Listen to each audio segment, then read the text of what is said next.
This one is gone. Did he make that catch? Way back, way gone. Swing and he struck him out. And what a play! Praise the Jolly Roger.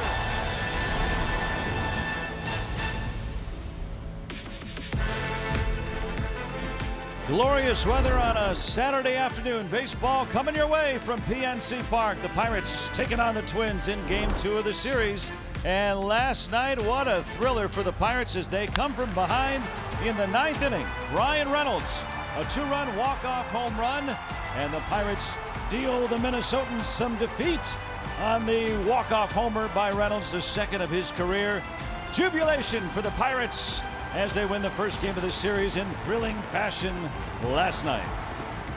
And what is in store today? Welcome into the booth. Joe Block and Kevin Young with you. Dan Potash down on the field. And for the Pirates, they're able to come back in these games late because of an improved offense this year. They really did a lot of work in the offseason, and really the guys that are returning have had good seasons too. They picked it up, and two things can be true. You had some acquisitions that obviously big bats have been able to help the bats that have been here in the past, and you can see what those numbers have been able to do and why the Pirates have been so effective, not only scoring, but scoring early, getting ahead with leads, and then allowing the pitching staff to work best with that lead. And so one of the big stats you see, the home runs. What a big difference in home runs. 63 home runs at this point, 40 last year at the same time. And so that was a big deal. You're able to put up some crooked numbers on the scoreboard when you hit that home run. You got to love to see the Pirates being able to do that. Our Penn West University stat of the day.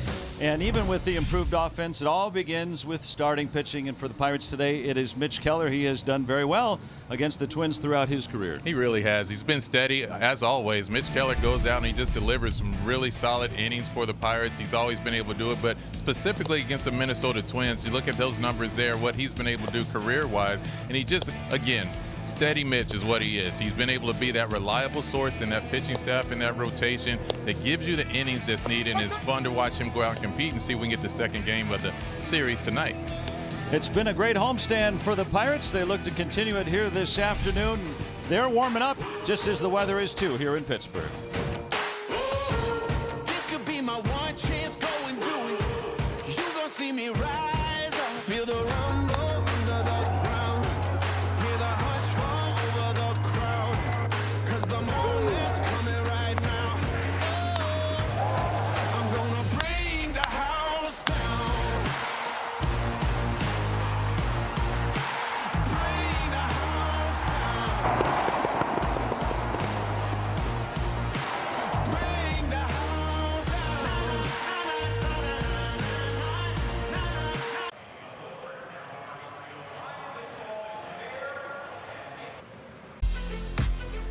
Pirates Baseball on S&P is presented by Highmark, the official health plan of the Pirates, because life. Highmark Blue Cross Blue Shield.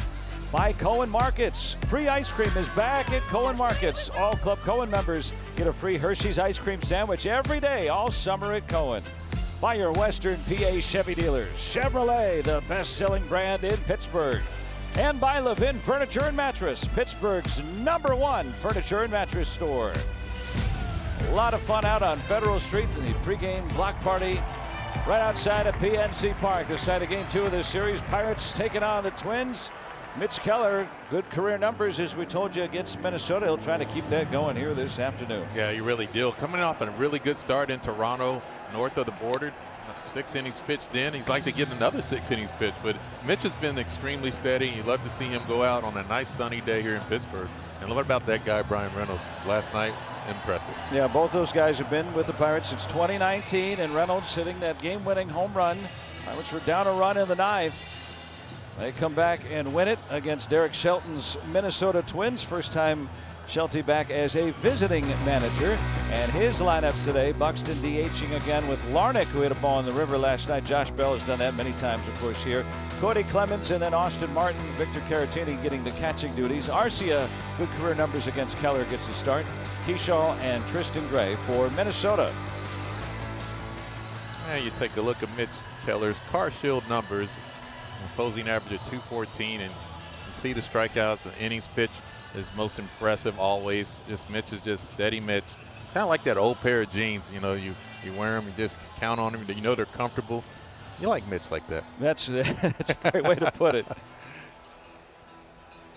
And the Levin Furniture and Mattress defense behind him. Mangum gets the start at left with Cruz and Reynolds in the outfield. Gonzalez at third. Triolo and Lau in the middle with Horwitz at first and Endy Rodriguez doing the catching for the Pirates.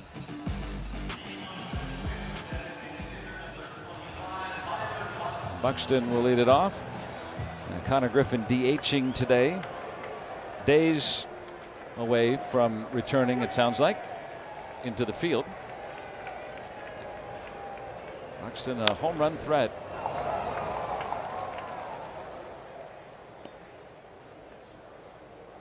He's hit 17 home runs. But Keller's been one of the best pitchers in the league at limiting the long ball.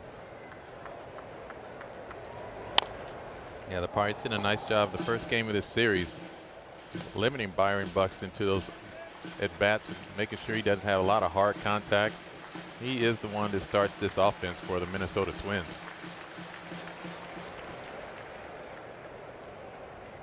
Keller had 2 quick strikes.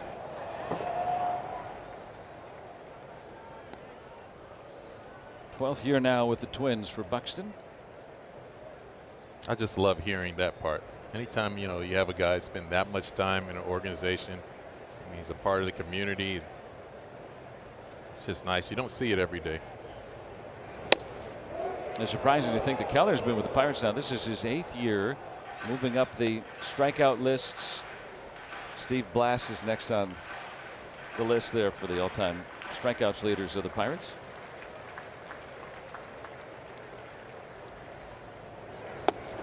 And he's got one closer. Yeah, nice look at a sweeper. Stayed in the zone a lot, and then it made that left turn on your screen.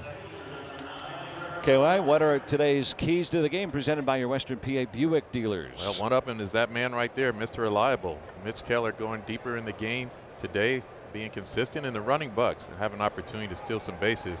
Have a good battery for that for the Minnesota Twins with Caratini and the opposing pitcher, Ober. We'll look for that.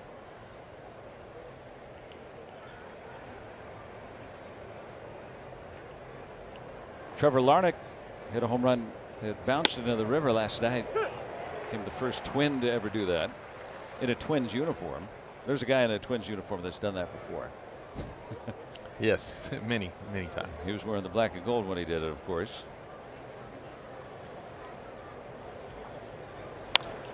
Oh, yes. Keep him on the ground.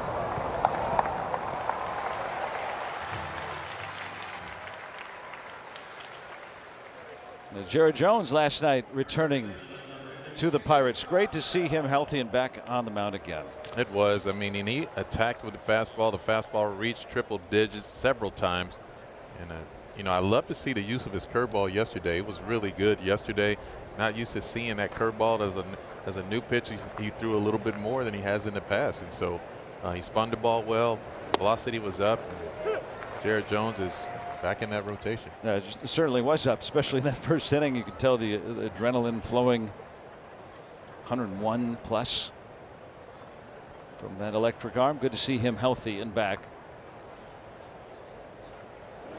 Always nice to see Josh Bell back in Pittsburgh. It is. Josh Bell has had some success against Mitch Keller over the years. 6 for 14 is clipped at 429. Does have a home run against Mitch.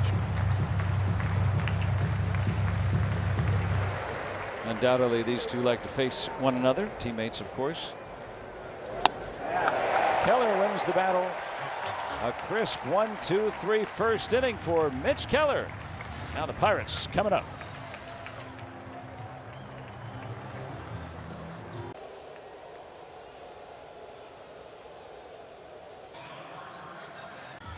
Spencer Horwitz is going to start it off for the Pirates after Keller. Nice 1-2-3 inning. Horwitz has done a nice job in that leadoff role. And Brandon Lau, a fixture in the #2 spot. Reynolds with the game winner last night. Then Gonzalez, O'Neill Cruz hit one into the river yesterday. Griffin DHing again with the forearm concern. It's Rodriguez, Mangum, and Triolo rounding out the Pirates' 9. What do we know about Bailey Ober? Yeah, Bailey Ober. I mean, Big 6'9" right-hander, good extension. That means the ball's going to be released closer to home plate. Spencer Horwitz is well aware of that, making sure he gets his barrel moving on the first pitch of the game. But you see what he's been able to do this season, closing average of 218. And oddly enough, doesn't throw a fastball that reaches 90 very often. Horwitz to deep right. See ya. 1-0 Pirates. Spencer Horwitz is locked in. And that was a blast that cleared the seats out in right field. And nobody hits home runs better than Spencer Horwitz with a nice little peek to the dugout. That's a beautiful swing right there for a leadoff hitter for the Pirates. Well, the last time a Pirate batted, he homered and it won him the game. And how about a leadoff home run right afterward? Third career leadoff home run for Spencer Horwitz. That home run brought to you by UPMC. The Pirates have done a tremendously good job of getting off early with runs. They've done a nice job of just providing those runs for the starting pitcher. And he's right on time for Bailey Ober. That fastball coming in around 89.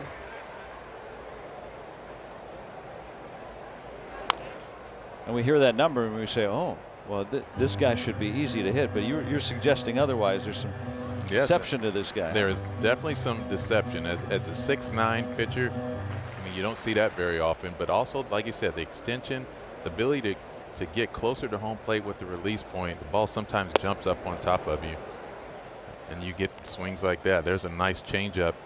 That's his go-to pitch. He likes to use that changeup more than any pitch consistently, but he also has a nice sweeper that he mixes in as well. Lau, no stranger to the long ball himself, among the leaders, 14 homers.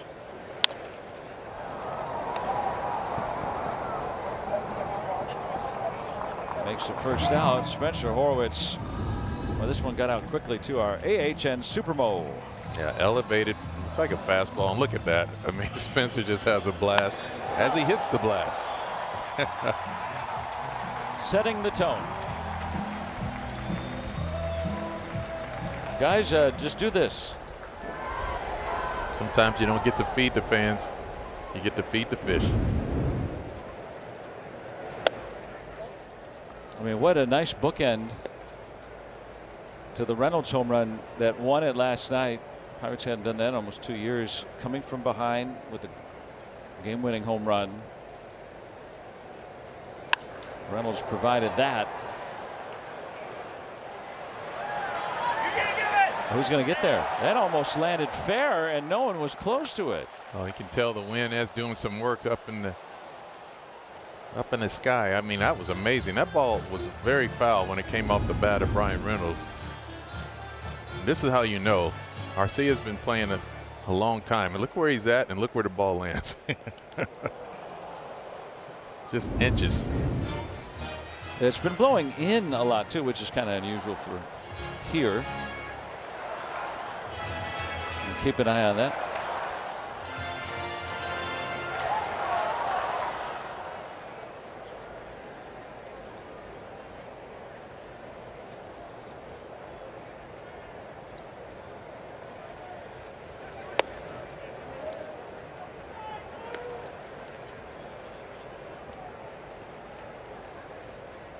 Let's see what Brian Reynolds has done this homestand.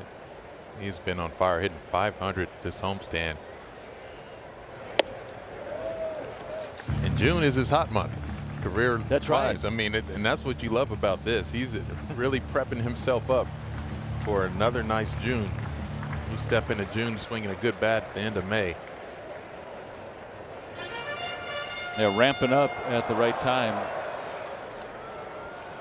Well, let's see if the Pirates can take off here. Reynolds a .326 hitter in June in his career. There's a good 3-1 changeup from Ober. Look at the Levin Furniture and Mattress strike zone. We hope to have that strike zone for you live here, probably next inning. Just out of Keeshaw's reach. Base hit for Reynolds. Now it's an 8-game hitting streak. Yeah, when they start falling, they fall all kind of ways. That one right off, looked like the tip of the glove of Keyshaw, and almost made a nice diving grab. Elevated, and again, change up at the top of the zone. Brian Reynolds stays on the pitch. Nice little friendly hop that bounced over the glove. Yeah, it looked like it hit the backside of the glove almost. Horwitz with the homer. Reynolds with a hit. Nick Gonzalez with a base hit. Oh, great base running. Love that. The running Bucks. Reynolds gets all the way to third. Yeah, good secondary lead by Brian Reynolds. That ball's hit hard up the middle, straightaway center field. And watch Brian Reynolds immediately know center fielder has to go over to that side of the ball to get it. It's going to be a tough throw. He's able to get in. Look at his secondary lead. Good timing. And an excellent turn right there. Creates another opportunity. First and third with a left-hander up. O'Neal Cruz, that open side. They must have heard your keys. Good base running. Setting up Cruz. Was in this situation yesterday. In his first at bat, runner at third, less than 2 outs, and he made sure to get the run in, pulling a ground ball. Sometimes when he pulls it, it ends up in the river, as he did in his second at bat last night for his 12th home run.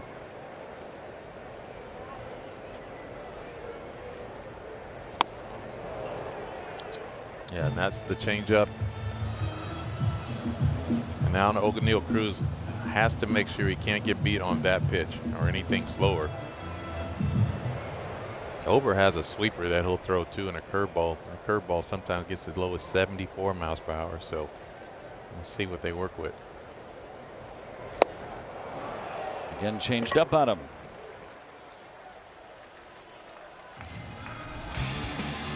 How about this river ball from Cruz last night?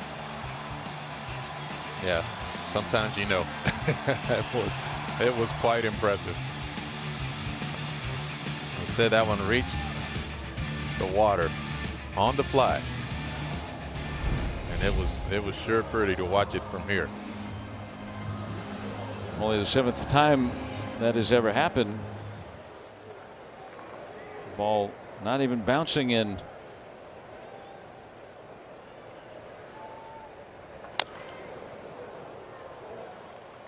Yeah, Connor Griffin picked up a big 2-out RBI last night's game. He'd like to repeat that, but I'll have to walk this one off until he gets another shot at it. It's amazing how much protection you can put on, and the ball finds a way to elude it every single time, right off the inside part of the knee. That happened to Nick Gonzalez the other day, and then remember he had to come out of the following game. That's about the only way you're going to slow down Connor Griffin. He's in that DH role again today with that forearm strain. It's a low-grade strain, Todd Tomczyk tells us, so should be days before he can return to the field.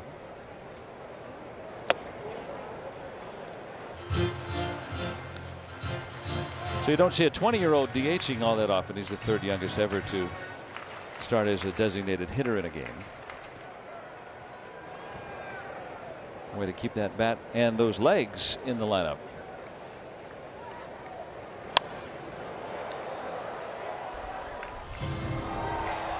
Those legs last night stole a couple of bases. He's the youngest Pirate ever with 2 steals in a game. His Xfinity batting stats Going to get used rising. Yeah, going to get used to saying that. The youngest Pirate that ever. He keeps adding to that list. And when you break records or marks, or however you want to term it, set by Archie Vaughn, the Hall of Fame shortstop of the 30s and 40s of the Pirates, it's notable. How about a 2-out hit and bring in another run here in the first? Gonzalez running. But Ober with a couple of strikeouts Leadoff man Spencer Horwitz makes sure the Pirates start with a 1-0 lead. I'm gonna bring the house down. Bring the house down.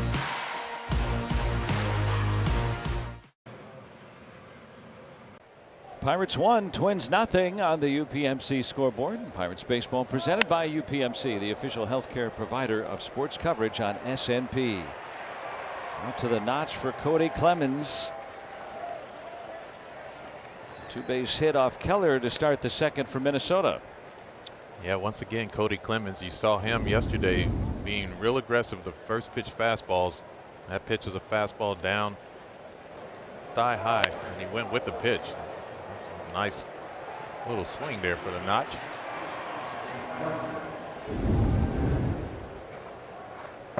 Well, Minnesota Twins are back in business.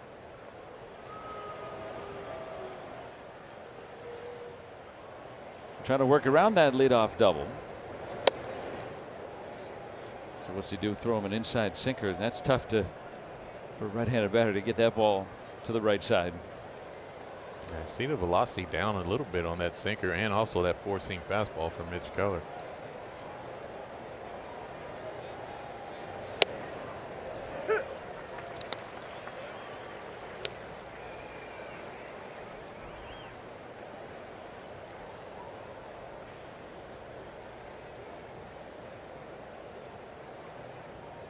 Now Martin's been pretty good with runners in scoring position.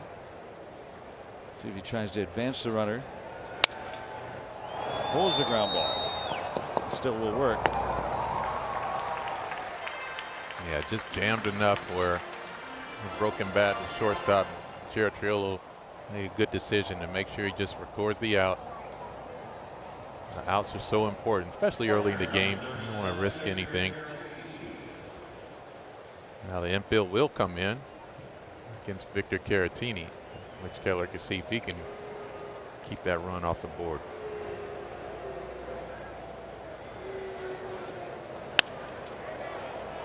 Gets it over the infield. Attempt by Mangum gets behind him, allowing Caratini to pick up an extra base. And the Twins tie the game in the second.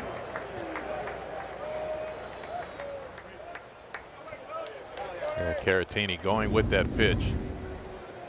The left-hand hitter just drops it down there, and Mangum thought he could make a play, but that's the one you really want to get your glove on and keep it in front of you. Caratini doesn't run well. If he makes the catch, undoubtedly Clemens will tag and score.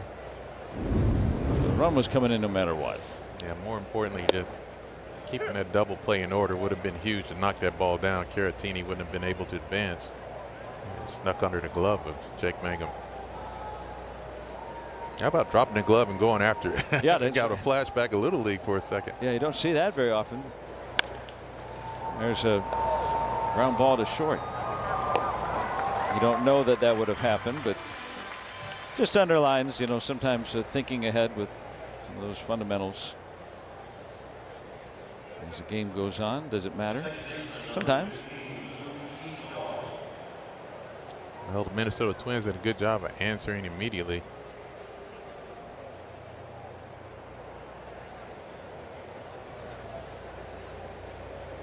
Luke Keyshaw.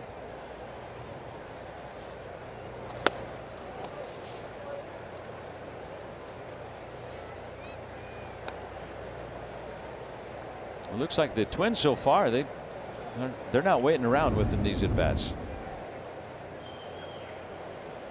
Saw this happen yesterday with Andy Rodriguez. A couple balls down at the bottom of the zone. That frame, and he just popped right back out of his glove.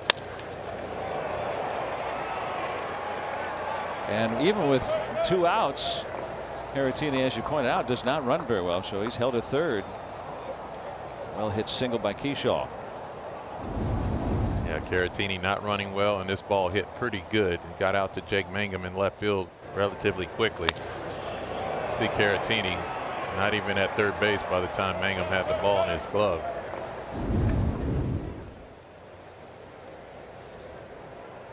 Now Keyshaw, now he does lead the Twins in stolen base attempts and success. He has 10 stolen bases on the season. So he is a threat to run. The teams at times have run on Keller. Been a little quicker home lately, I think. Number 9 hitter Tristan Gray.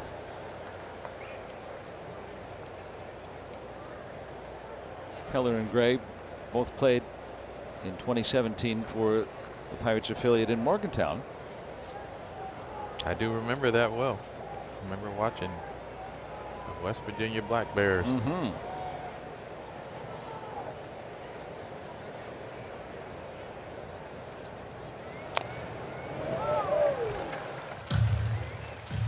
Gray was dealt to Tampa Bay along with Daniel Hudson for Corey Dickerson. Won a Gold Glove in Pittsburgh in left field. Yeah, a lot of people when the trade was made, they really did like Tristan Gray, but man, what a pickup Corey Dickerson was for the Pirates.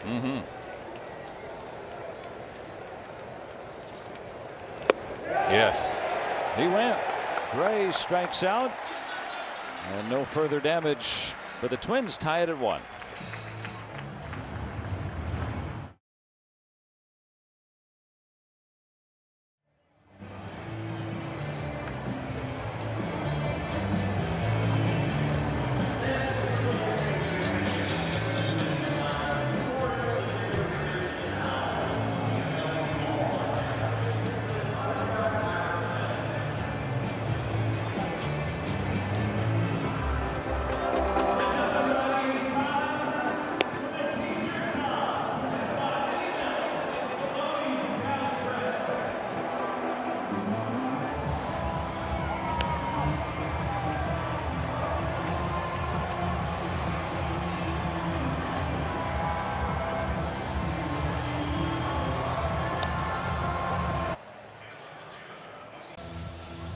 Victor Caratini driving in the run from Minnesota. We're a run apiece. And let's take a look at our Old Spice fresh stats and the pitchers with the highest percent of runs allowed being scored via the home run. This is since 2023. You saw Jameson Tyone, Bailey Ober high up on that list. We saw Colin Ray as well, for that matter. So more than half of his runs allowed come off the long ball. We saw that in the first inning when Horwitz homered. I guess the best way to describe it is just sneaky fast. I mean, it's hard to believe. That's an 89-mile-per-hour four-seamer. It's hard for the fans at home watching to understand how 89 cannot get hit consistently. But it is that pitch. Like we said, that good extension. And when you're 6'9" standing on top of the mound, it does look a little different. And not too many pitchers that height. So curious to see how the Pirates, do the second time around the lineup against Ober after seeing him. Might be a good sign. Mangum showing the bunt. His Xfinity batting stats, 247 from Mangum. Xfinity batting stats, reliable Wi-Fi at one price. Yeah, I know Jake Mangum wants to get going. Feels like he wants to have a little more consistency in the end zone. Get on base and do some things that he's fully capable of doing. He loves to touch home plate.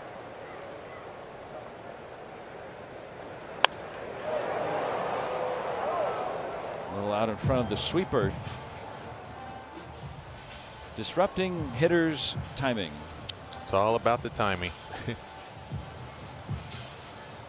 Ober doesn't walk a lot of guys too, and a lot of times with tall pitchers you would think that they would walk guys. Well, again, a lot of the bigger pitchers have tendency to overthrow, and so you have command issues, and for him, he knows who he is, and because he's not blowing away people put the ball in play often. And so I mean, you can imagine having balls put in play, not a ton load of strikeouts. I mean, he does get the strikeout, but not a ton load, and so allowed to pitch a little later in the games because of that. We got a glimpse of what Paul Skeens did with those 5 1/3 or 10 punch outs. Oh, whoa, that ball's crushed. Is this his first as a Pirate? You betcha. Home run for Mangum.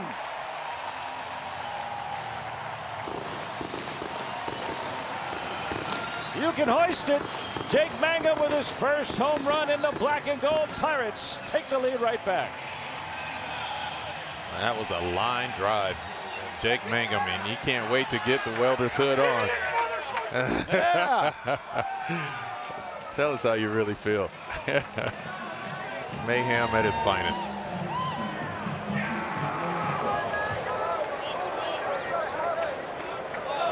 I bet you that feels good. That ball right down the line. Keep it straight. Just went foul, and Triolo going for home run number 1. Now listen to it. I mean, the location of the pitch is elevated. Looked like it threw a little cut fastball. Just stayed elevated. Garcia throw him out. Yeah, Stackhouse said that was pitched just under 88 miles an hour. Timed it well. And it was a line shot. It was one of those that came off the bat extremely hot. You knew it was extra bases, and look at that smile around in the bases. Yeah, we saw that from Reynolds ending the game last night, and Horwitz homers. Mangum homers. The Pirates are on pace for their most home runs ever in a season. Ever. And the Pittsburgh Pirates have been around for a long time. So that'll tell you what type of damage they've been able to do. We're talking about Lumber and Lightning. Every group. Lost it in the lights. The sunlights. And when it's going right, it's going right. Well, Larnach had the sunglasses on, but yeah, this is the time of day where in left field it is almost like being in Bradenton. It's like you can see hoping the ball comes out, and that's all you're doing. You have your glove up there. It's right. You're hoping it gets above the sun, so at least you can see it. But if it doesn't, you never get a drift of it at all. And so the ball falls for a single for Spencer Horwitz. Brandon Lau, as the inning continues, rolled a single. Can you angle your body at all, or No. you're just stuck right there? No, you are stuck, because it is literally, you can try everything you want, and you see guys try body language to try to get around the sun in the glove, but if it never clears above the sun, you just don't have a shot. You're just hoping that maybe at some point you can catch it coming down underneath the sun. See him raise his head right there, kind of picking up at it.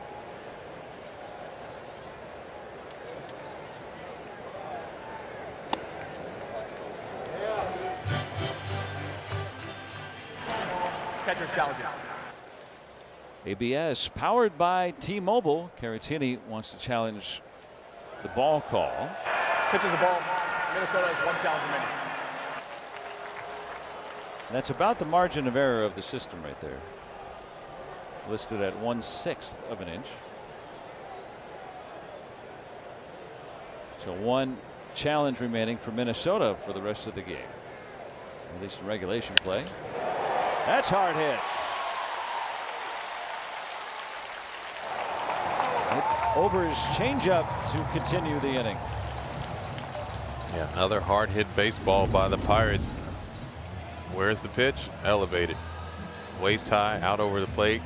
Brandon Lau, head down, patented swing. Now you bring up one of the hottest Pirates, Brian Reynolds. An opportunity to pick up some more runs here with 2 outs. Pirates already with 6 hits. Ober has gotten 5 outs. Reynolds with his single. That hitting streak up to 8 games. Now he's hitting over 500 in those 8 games.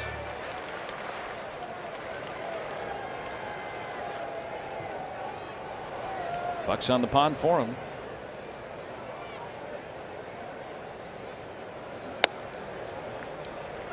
Yeah, you can't imagine Ober likes this situation very much. You have one of the hottest hitters on the ball club, but one guy that you don't want to beat you. And last night, that's exactly what he did. Literally beat you. A walk-off home run by Brian Reynolds, and the crowd, it was so electric. And that's the first home run that Rogers has allowed all year. It's not like he's used to that. Yeah. A look of disbelief. Coming into that game, the Pirates were 0-22, I think, when leading up or behind by the 8th inning. That was the first win after trailing after 8. That was impressive. It couldn't have came at a better time. 2-0 count with 2 on for Reynolds. Among the walk leaders in the National League this year. And that's another impressive thing. I mean, because you're advancing base runners and you have the bats to actually knock you in. That helps a ton.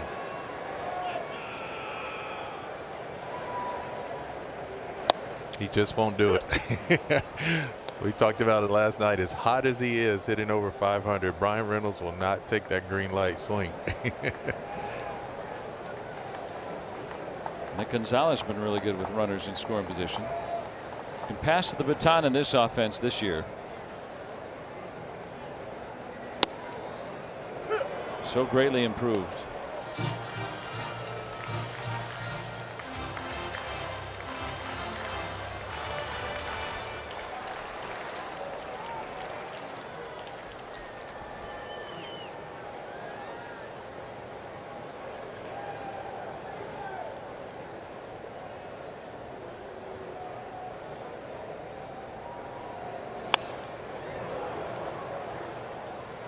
Pirates entered play today 6th in Major League Baseball in runs per game.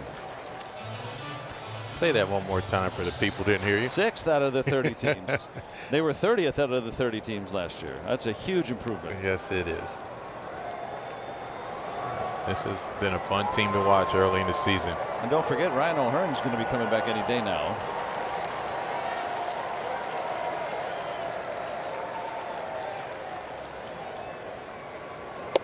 There's ball 4. Yeah, that wasn't close. Bases loaded, all coming after 2 men were out. Yeah, that sun ball did some damage. See if Nick Gonzalez can break open this game. Well, something to look through as the game moves on. There's at least 4 guys, maybe 5, that the Twins probably don't want to use today, the relievers. They're thin in the bullpen. They need their starter to give you some innings today. Pirates already threatening to bang around Bailey Ober here early.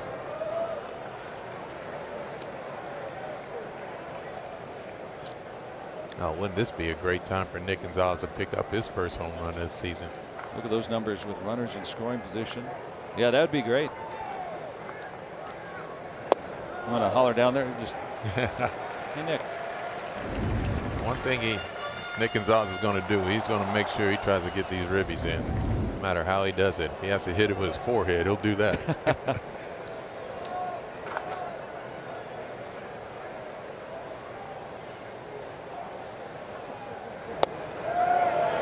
He's been patient. Not getting anything there. Tell you what, this can get nasty really quick with O'Neill Cruz on deck. A 3-0 count, bases loaded here with 2 outs. Let's get nasty. I like it. I think the Twins out of the game here early.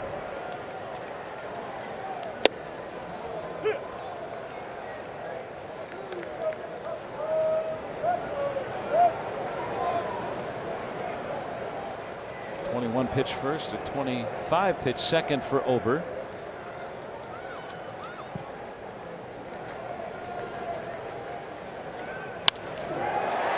That's going to find grass, base hit.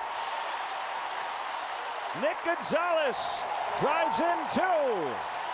4-1 Pirates. There's nothing better than a big league run producer. They come all shapes, sizes. Nick Gonzalez has definitely become exactly that. 3-1 pitch inside third. Watch him take his hands through there. Just a good swing using the middle of the field, head down. Pick up a couple RBIs with 2 outs. Nothing more demoralizing for a pitcher than that. Love those 2-out RBIs. Gonzalez has driven in 24 without a home run. That is big time run production. Reynolds getting to third on the second hit today. Another multi-hit game, the 20th this year for Nick Gonzalez. And the Twins are dizzied here in the second inning. Now you got Cruz coming up, and you remember what he did last night.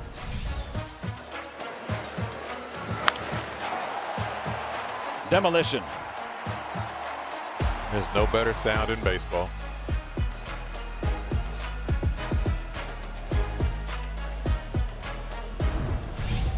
Yeah, you hit a ball that far, you do whatever you want.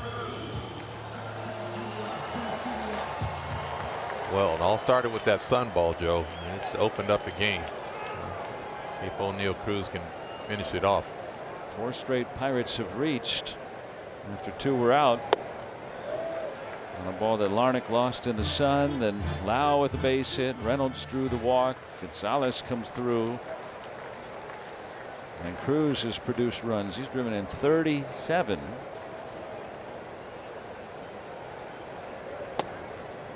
I mean, Pirates got 3 guys that are right around that 100 RBI pace this season. Yeah, and that's, you know, that lights me up. Anytime we talk about 100 RBI guys, haven't had any in a long time. Josh Bell, I believe, was the last one in Pirate uniform. Back in 2019. That ball slammed. Clemens, there it goes. Cruz out to center. Sorry, Bailey, this one is over. And it's the second inning in Pittsburgh. Wow. Summertime is around the corner, and the bats are heating up here in Pittsburgh. Talk about making a team pay. Relentless Pirates offense. They're up a half dozen. 13 homers for Cruz. He's driven in 40 runs, KY. What a year for Cruz. And he's done a lot of that damage. He's been in the leadoff spot for most of the year, so it's been impressive. And these guys are letting it rip today. With all the lofty expectations for Cruz because of his immense talent, and it should be noted that he is realizing that talent this year. It's a special year. I go back to the offseason. I mean, you say what you want. O'Neill Cruz, the one thing you can say, he took it serious. Griffin, he's off to the races. This is all come with 2 outs. Another extra base hit for the Pirates.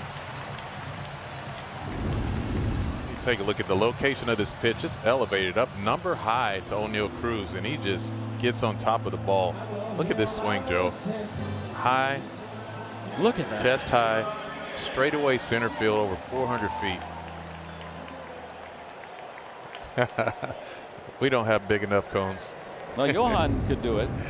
Johan's just better than Cam, that's all. And Griffin, a hard hit double. Remember, the Twins are really shorthanded in their pen. And it's going to be Ober that has to wear it. 6 straight Pirates have reached with 2 outs. Yeah, we talked about the second time around the lineup. I want you to got to look at these guys. And Ober was able to see what Ober, that made all the difference in the world.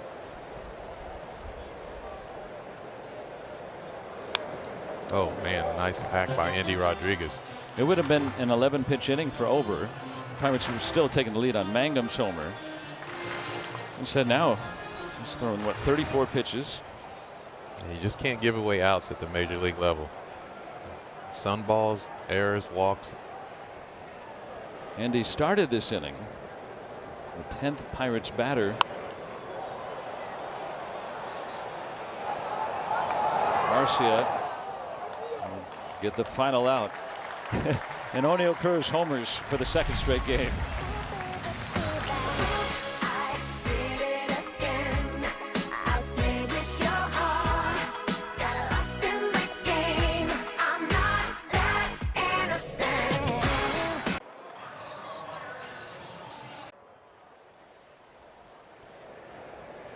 Here's some of the Pirates that drove in runs last inning. Some of them. I mean, think about that. That was a cool graphic. Yeah. I haven't seen that one. Yeah. That's what you got. Mangum, who homered. Cruz. Gonzalez had a 2-run single, and then Cruz hit the 3-run home run. Yeah, that's 6. They only had 6 last inning. I like. You said only. That's where this offense is right now. Yeah, they're swinging some hot bats. It's just a beautiful sunny day. Nice extra base hits. Keller can challenge hitters even more than he usually does and work with a big lead.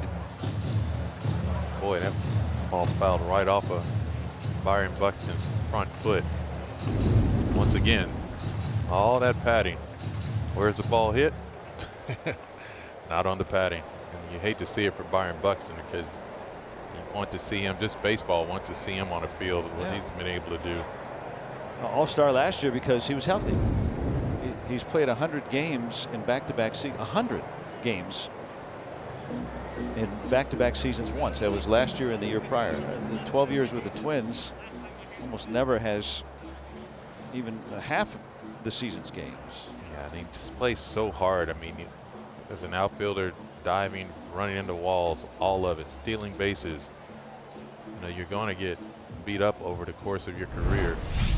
And we saw his excellence on display last year. It was his bobblehead day in Minnesota, and he was the first Twin to hit for the cycle at Target Field. A 5-for-5 day in 5 plate appearances, so you know what he can do when he's right. And Nene was asking the week after that, can I have my bobblehead again? No, I need another bobblehead day. Well, you need some production time. He's can be great. And a broken bat. Still runs well. And no one's going to get him out on that. Yeah, I think the foot's okay. When you smell that hit, it's amazing how fast your foot heals. See a little broken bat in the 6th hole. Garrett Taylor trying to get rid of the ball as quick as possible. There's not an arm alive that could have got him out when he smells that hit.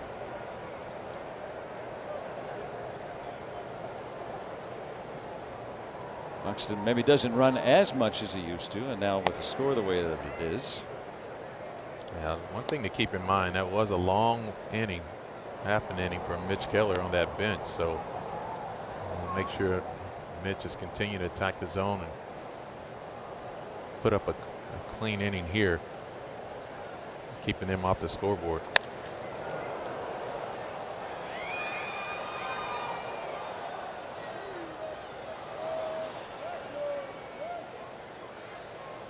Now the Twins tied it in the 2nd inning, and then the Pirates answered with 6.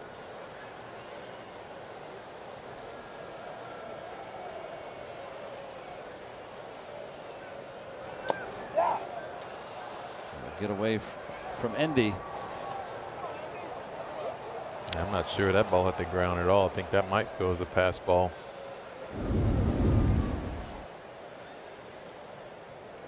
Yeah, he did grab the dirt.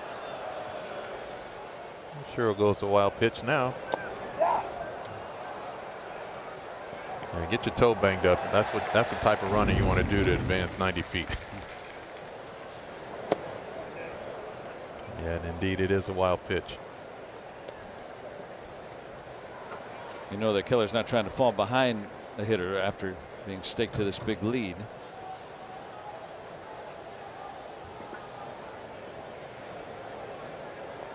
Larnach homered yesterday.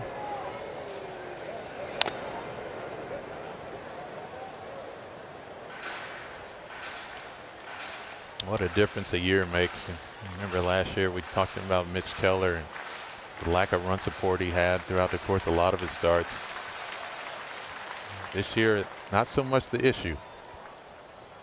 Yeah, the Pirates giving him 7 in the first 2 innings. They've scored at least 4 in the games that he started his last 8 starts. Might have broken that bat too. Nope.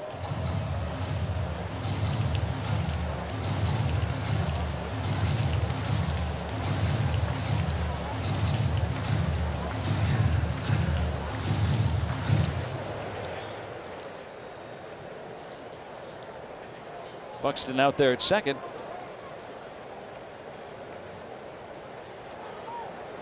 Oh, nice pitch. Oh, that was a big strikeout here from Mitch Keller. Got all the way back into the count.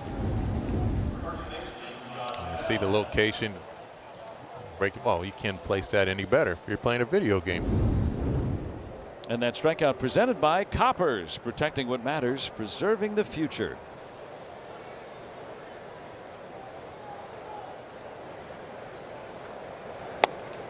And now old teammates face off again. Keller struck out Josh Bell on 3 pitches in the first inning. Josh Bell 6 for 15 against Mitch Keller over the course of his career.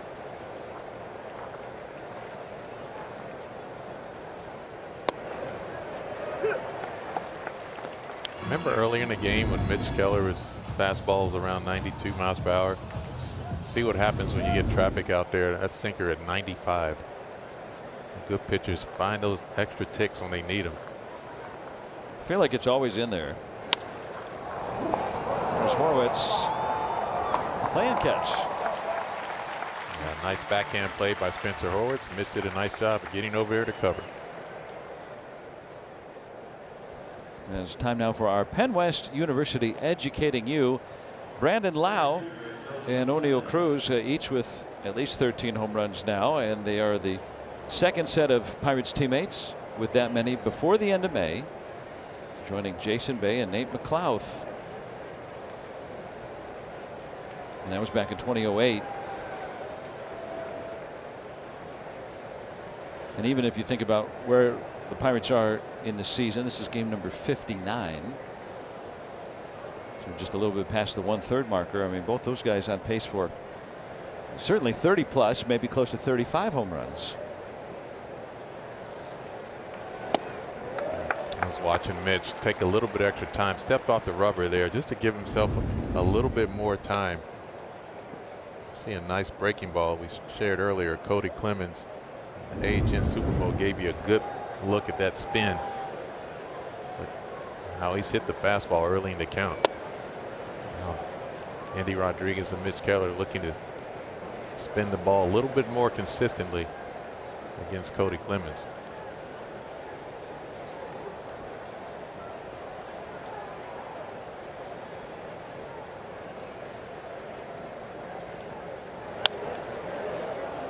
Now that four-seam fastball at 96. You think Mitch Keller wants to get out of here without the the Twins touching home plate this inning? That's impressive.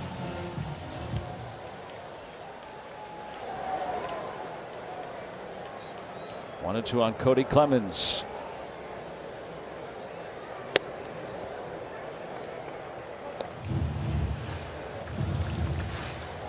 Trying to finish him off at 95 upstairs.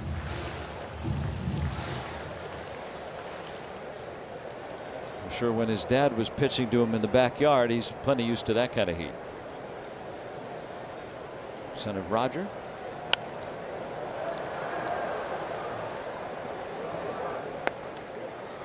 I think Rockets probably still got 90 in them.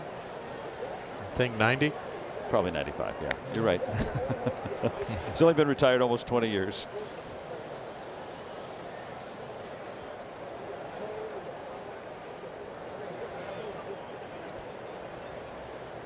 What a beautiful day. Mm-hmm.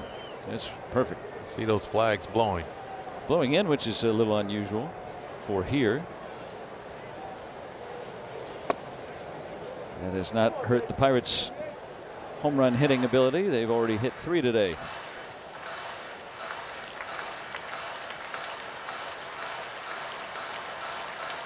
Well, let's see if they stay away from the fastball. 3-2 count.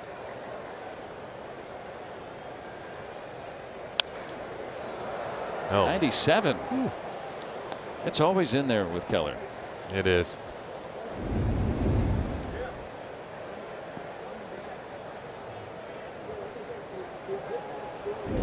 Gets a meteor part of the plate, but at that velocity, you get some foul balls and some swing throughs occasionally. Out to Cruz, carrying And the Twins will get a run. Clemens gets all the way to third.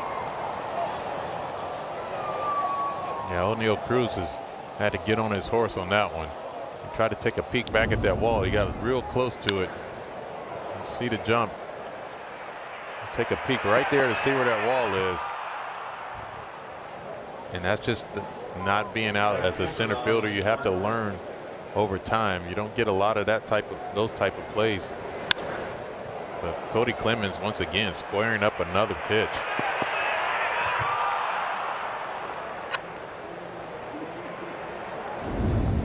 He's doubled and tripled today.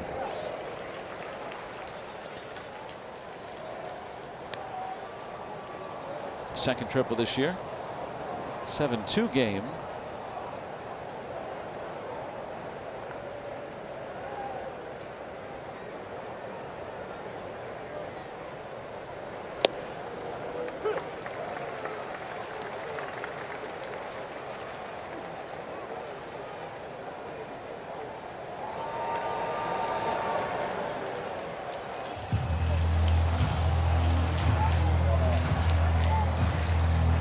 Two quick ones on Martin.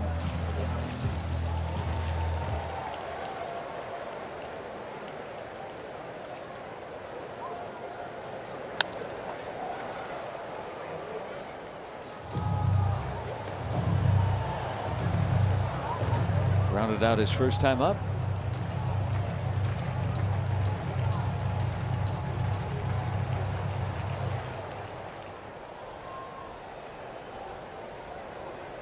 Clemens at third after the triple. And a strikeout for Mitch Keller. Nice bounce back.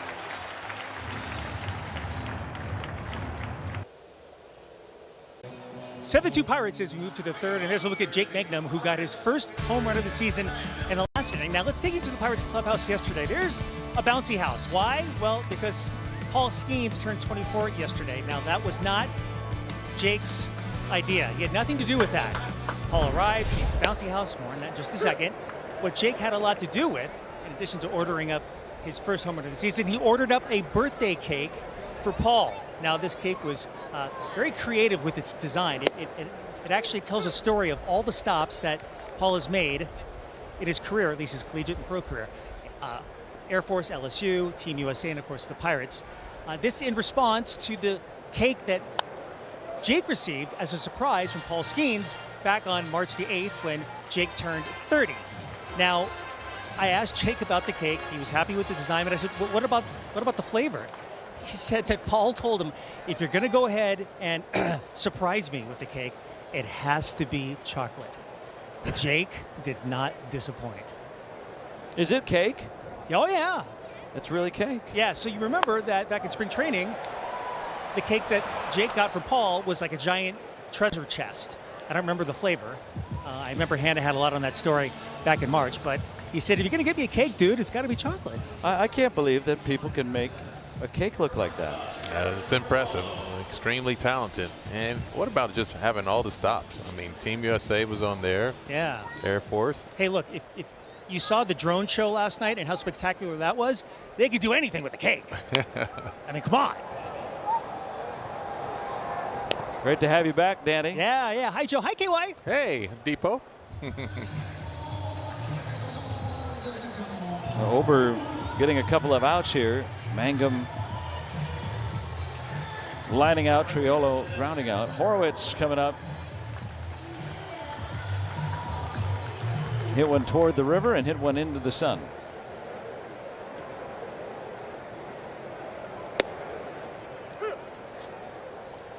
Up for a third time in the third inning. First time with the Parrot. Wow. You forget how little they are. Gonna take a look at our Toyota driving force on Spencer Horwitz. 7 games leading off this season. Already has 2 leadoff home runs and has an OPS well over 1,000. He's always been a guy that gets on base too. He has been, and it's just been fun watching him over the course of his year. Last year, going through the surgery, being able to come back and get those at bats towards that latter part of the season, and then just see him turn up in a healthy season this year. It's been fun. Just steady professional at bats. Yeah, it took him a couple of months maybe. It did. When he got healthy and came back to feel, first of all, comfortable in Pittsburgh. There's a lot of pressure. You're traded for. New team. Yeah, and it was really kind of the headline of the previous offseason. But from the All-Star break on, he's been one of the top hitters in the National League, let alone on the Pirates. He'll be retired for a first time today. Pirates enjoying a 7-2 lead.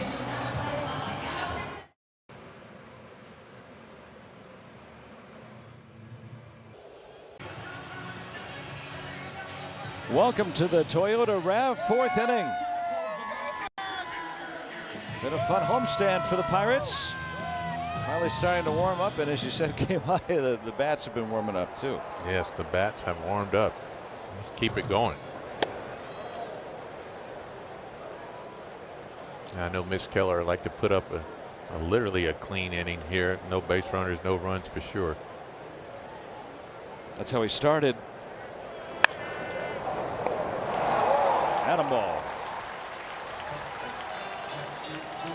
You can start planning your summer Pirates group outing. Group tickets come with the option to add on exclusive fan experiences, loaded value, and much more. And you can purchase your tickets for your group.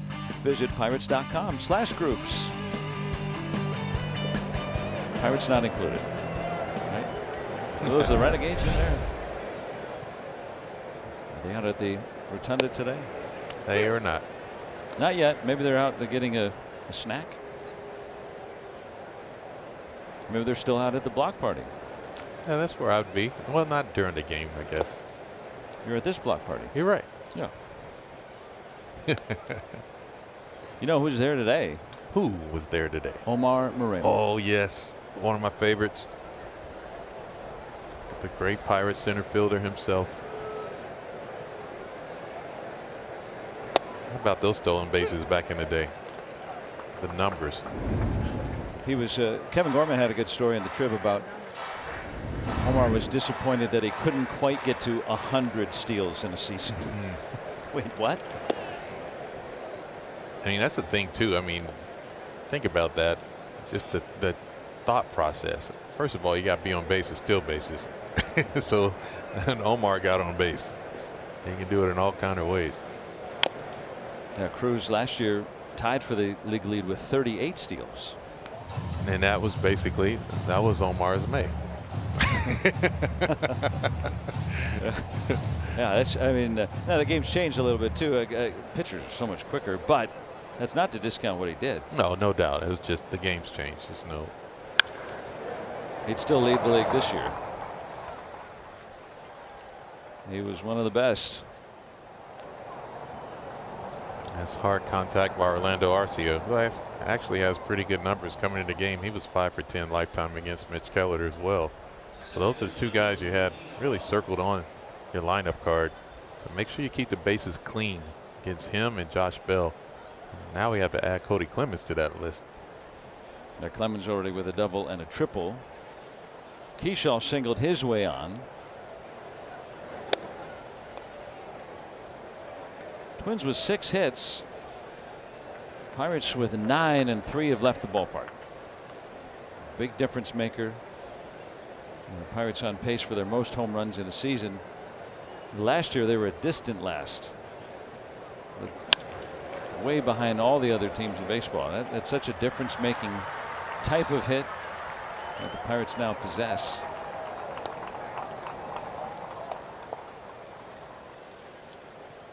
Twins not going away.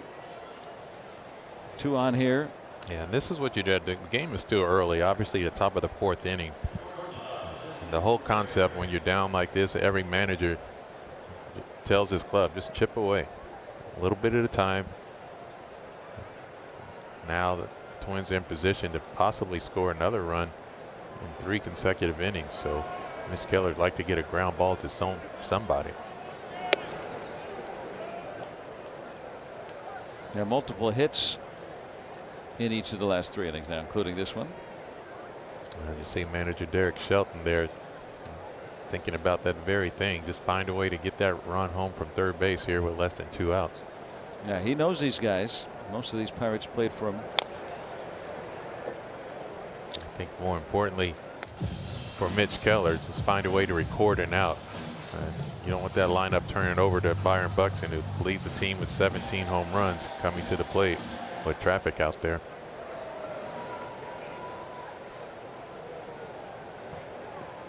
Buxton waiting.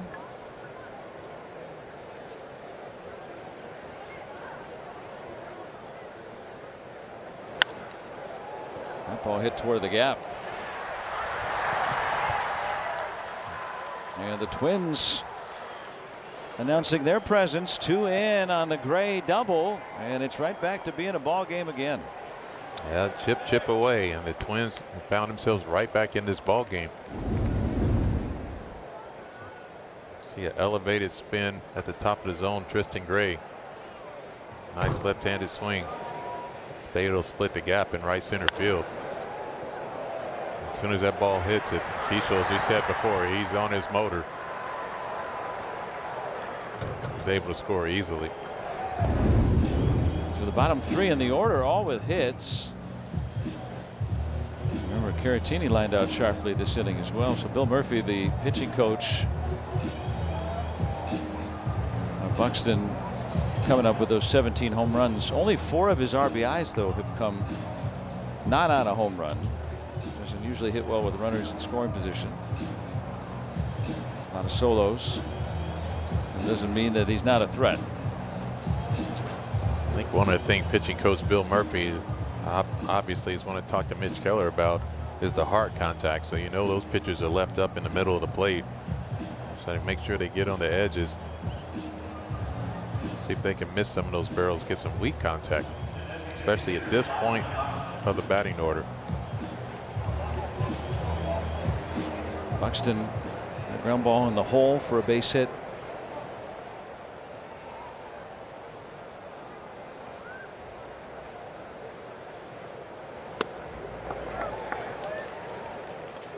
Pulling off the sweeper. Yeah, 0-0 sweeper. AHN Supermo gives you a look at the location. You're geared up for a fastball, runners in scoring position. You get some spin down and away. You can typically get a swing and miss. And when you have a 6-run lead, you can fill up the strike zone. When it's back down to 3 now, there goes that cushion.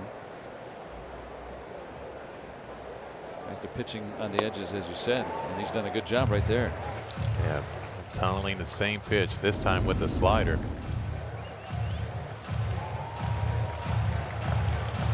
It's a good safe pitch in that situation. Buxton pulling off both.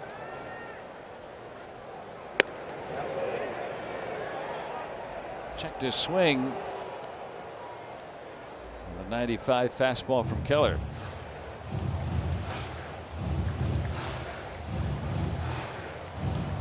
Pirates with 9 hits, Twins with 8. In the top of the 4th.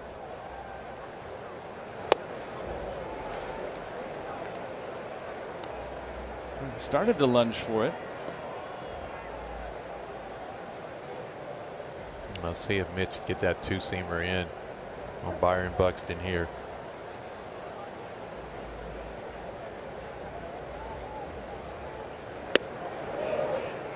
They shook off whatever sign Indy had put in, and then Keller put the sign in, using the pitch com on his belt. If he agrees, and Indy just puts it down, he throws what Indy says.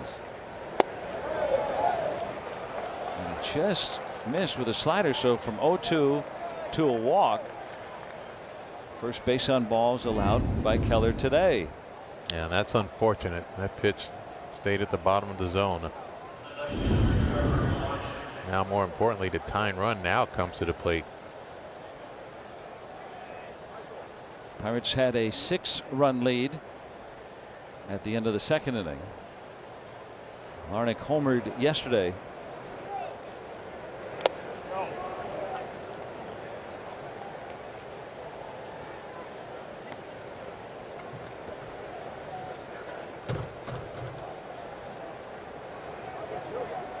I'd be curious to see when you go back and look that half an inning, that 6-run inning.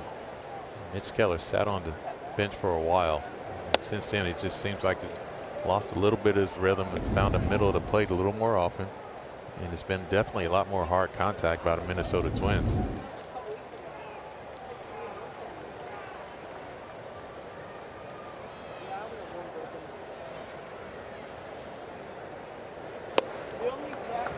Swings through a 2-0 slider.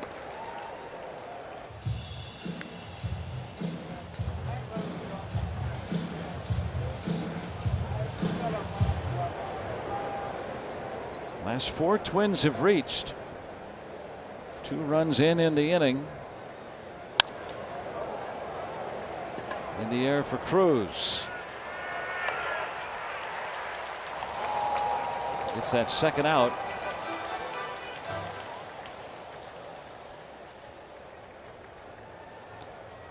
Yeah, that's a big out. Pitch count's running up there now. Yeah.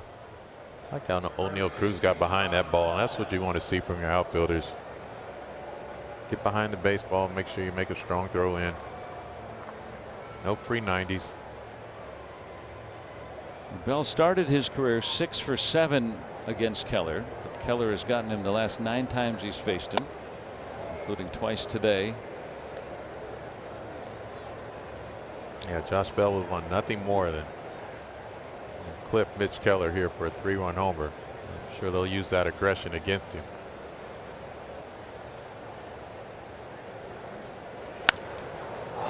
Just past Gonzalez's try and into the corner. And Twins going to have at least one more. Buxton, he's in ahead of that throw. 2-run double for Josh Bell. The Twins have the tying run in scoring position in the 4th. Yeah, just like that, the Minnesota Twins answer with a 4 spot. See Josh Bell, bat to ball skills are always been extreme. Just let the ball travel. See him take his in and just flip it down there. A line drive, hard exit. See Nick Gonzalez. Just out the outstretched glove of Nick. Well, now Mitch really has to go to work to get Cody Clemens out. He's been swinging a good bat, a double and a triple on the afternoon. Well, and probably the Twins coming all the way back, and that's down, and that's going to tie this game. And he's in. I think Bell would have counted the run there. I forgot who was running at second. Bell almost didn't get in there, and they cut the ball off. I don't know if it would have been contested or not, but there goes that 6-run lead in a hurry. Yeah, it disappeared, and now we have a cycle watch. Cody Clemens now picks up a single.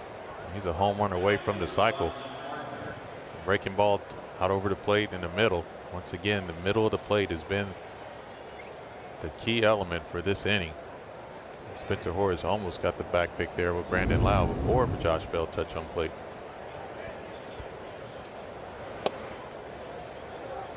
Twins out hitting the Pirates now.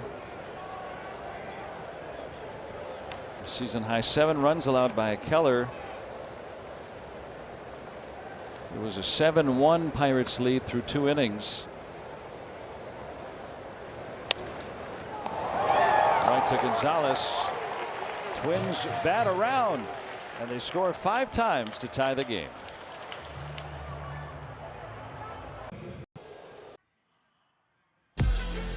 Pirates baseball on SNP is presented by AHN, official medical provider of your Pittsburgh Pirates, and by McClellan's Contracting and Roofing. If our name goes on it, we stand behind it so you can stand in it. Oh, this one is not over. It is not. It never is. It's baseball.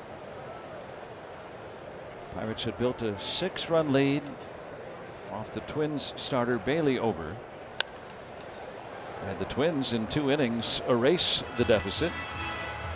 Johan Ramirez starting to get up. Started to throw toward the tail end of that inning where the Twins scored 5 off Mitch Keller. And Lau is going to challenge this. And Alex Tosi denied the challenge from Brandon Lau. No, that is no way. He went to his helmet immediately. He went immediately. And I can't understand why it would be disallowed. Now, if you wait too long, and I mean a second is maybe too long. He was all over the challenge immediately.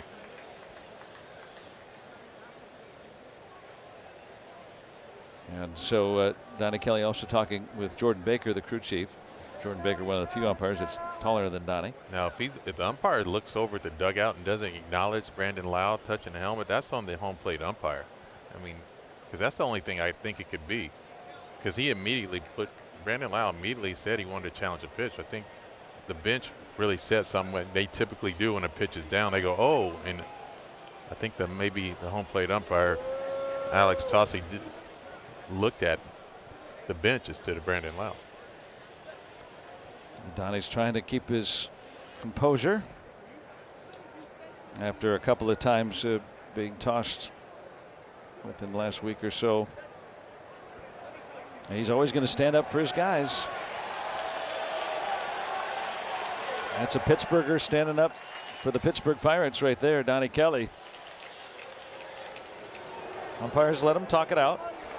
Yeah, let's take a look and see what happened. Because he called the strike.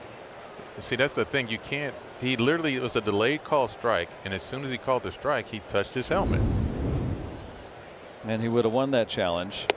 I mean that's the thing that bothers me. We can't hear it, but watch him. He calls the strike, right? Strike, and he immediately touches his helmet. As soon as he hears the strike. As soon as he hears the call. Right.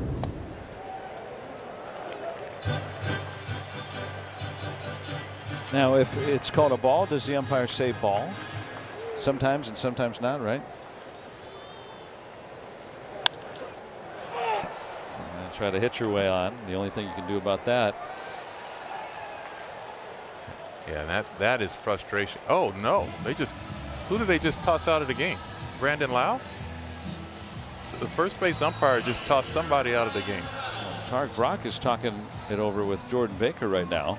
Wait, what's going on here? Now this is the first time I've ever seen this. And if Lau got tossed for being frustrated, no matter what he says at first base, nobody would ever know that. And wait a minute, it looks like, oh wow, there's no way that you can eject a player for that. That's bad taste all the way around. I mean, because nobody would know except for the home plate umpire, Josh Bell at first base, and Brandon Lau, then Tarek Brock. You were on the field. I mean, sometimes a player would say, you missed that or something, right? No matter what he said, it's not like everybody else would have known. He didn't show up the umpire then. If you make a gesture or something, sure. Yeah, I mean, but nothing looked out of the ordinary. Wow. I mean, that's taken the game in changing the potential outcome.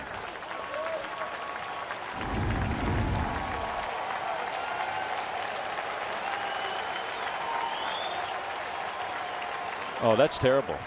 Yeah, like he never acknowledged anything.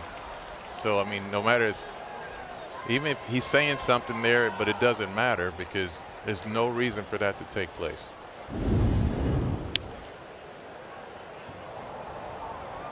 So Brandon Lau, wow, ejected by Jordan Baker. And Jordan Baker is the crew chief. That just, I mean. See the first base umpire give him the heave ho. Yeah. And Lau didn't even realize that. Lau's been around this game a long time. Yeah. And you just don't see that. Brian Reynolds continues to stay hot. So the Pirates' leading home run hitter taken out of the game. Someone's feelings were hurt. And it's the crew chief just trying to protect his crew. And like I said, in this situation, when he gets right about first base, he'll say something else. You see him right here. And that's all he said there. He just turns around, and that's when he got ejected. And it's just no room for a crew chief protecting his umpire crew, whatever. No.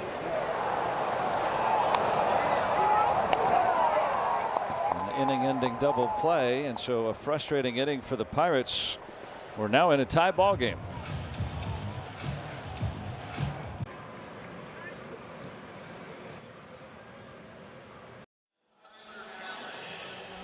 And this is between innings. Alex Tosi, the plate umpire. Donnie Kelly's continuing to explain that Brandon Lau was just trying to challenge a pitch. Umpires missed that or denied the challenge, one or the other. And then the first base umpire ejected Lau for saying something in his direction, all within the midst of a play. Couldn't even tell that he said anything. That's the part that frustrates me. You just took one of your best players out of the ball game here at a home game, and he never showed up. So Tyler Callahan will take over. You see a look at Yohan Ramirez's numbers, how many times he's actually been out there. It'll be his 26th appearance. Yohan has definitely been a workhorse out of that bullpen. Now he has an opportunity to maybe do something very similar to last night.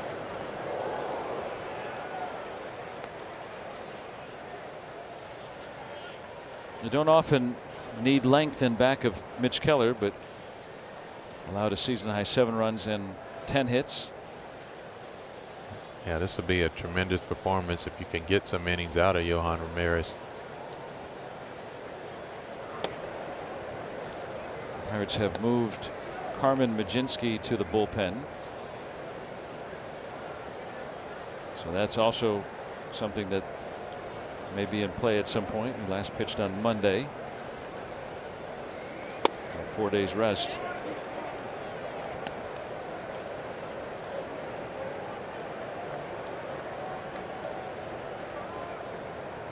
See how Donnie wants to play it in a tie game. And without their top home run hitter, Brandon Lau ejected.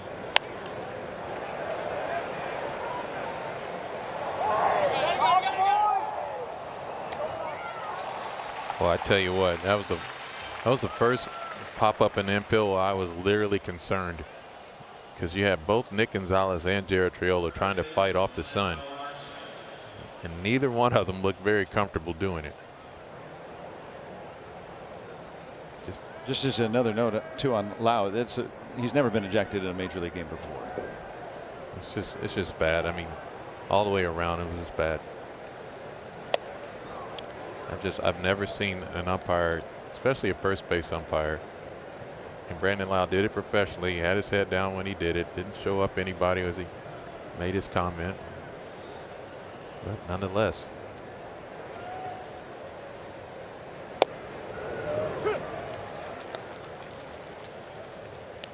After the Pirates took a 7-1 lead,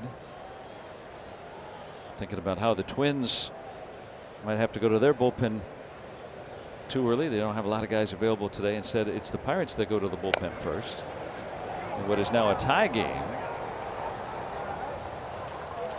Tell you what, I like the matchup, Yohan Ramirez against these Twins, because they do hit the fastball well. They have been aggressive, but Yohan Ramirez, I mean, that sinker is filthy. He gets a lot of movement on his pitches, and he can be effectively wild as well. So he'll miss barrels.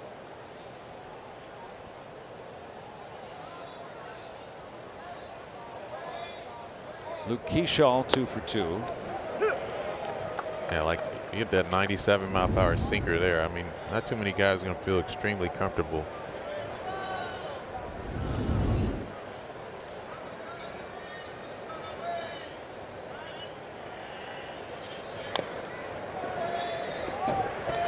Had 2 quick strikes after getting 2 outs.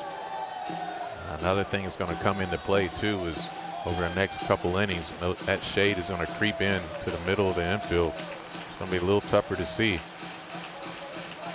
Those 4 o'clock Saturday games, difficult. You can see it now. Just want to creep into fair territory. Yet that backdrop will stay sunny.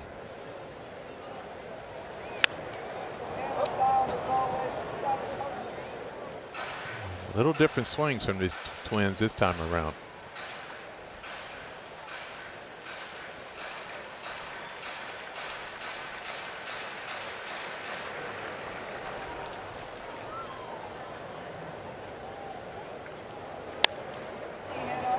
Ramirez staying ahead.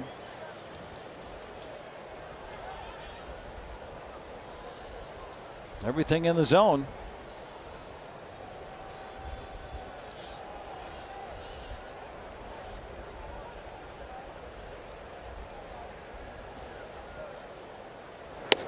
Wow.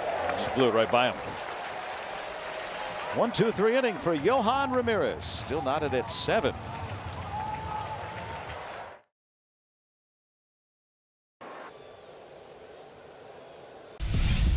Let's take a look at StatCast, powered by Google Cloud. The 3 home runs the Pirates have hit so far today.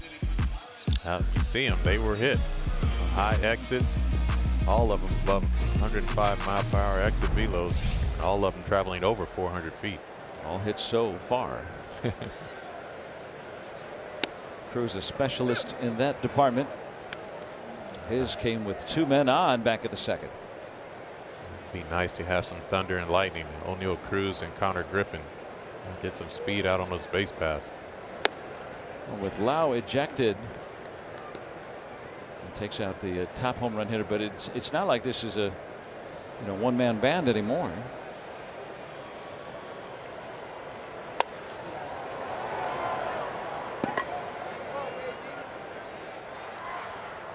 And the first out, so Ober has really settled things down. He's faced the minimum after giving up a half dozen in the second inning.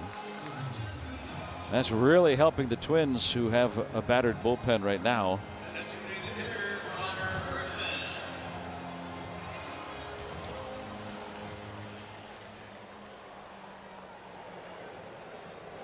Another wild game in Pittsburgh. Derek Shelton presiding over more than 700 games as a Pirates manager.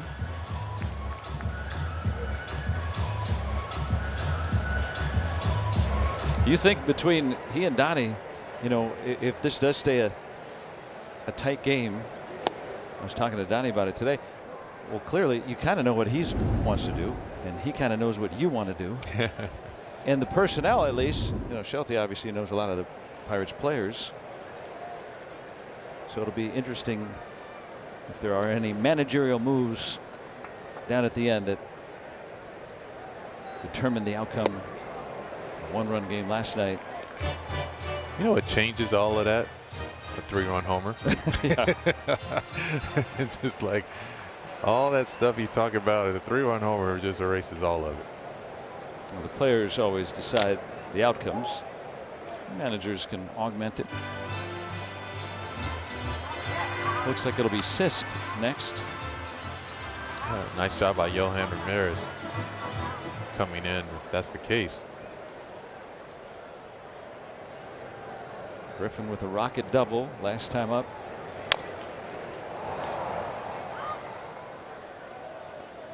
There's Yohan. Settled things down. He did. As we said, he's been one of those guys. He's been a workhorse out of that bullpen all year. It's nice to see him go out and do exactly that.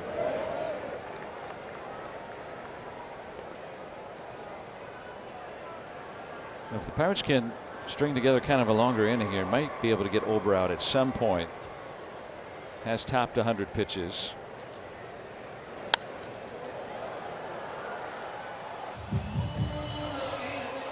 Twins might have, I'd say, 3 to 4 pitchers that they would probably say, okay, we can use you today. Anybody else would be more of an emergency basis. Bounce, bounce. There we go. Too fast. All you need to do is bounce. And see Connor Griffin with a nice little smile. Yes. As long as that ball bounced, he was going to be okay. As soon as it did,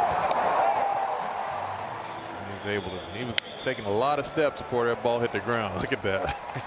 When you smell that hit, you go get it. Now, we said earlier with Ober, like a 1-5 to the plate. I'd like to think Connor Griffin will be on the run as soon as possible. Stole twice yesterday. And this is where Andy Rodriguez really needs to do a good job of not missing that fastball. That's the only thing. Over goes with the changeup. It's going to be really tough for Caratini to get a good throw off to throw out Connor Griffin on a stolen base attempt.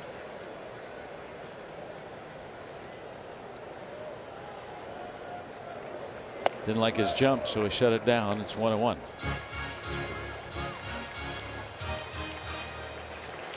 Over trying to use a slide step, but his motion is just such a long body, and that 6'9" frame of his has to work really hard, and by doing that he loses some command. See if Andy Rodriguez can take advantage of a pitch out over the plate.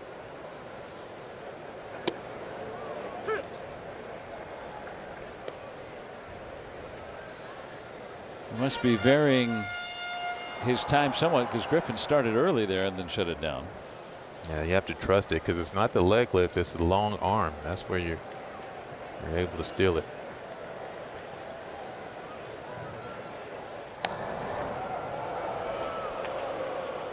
Well, Griffin's among the stolen base leaders now in the National League, entered today tied for third most.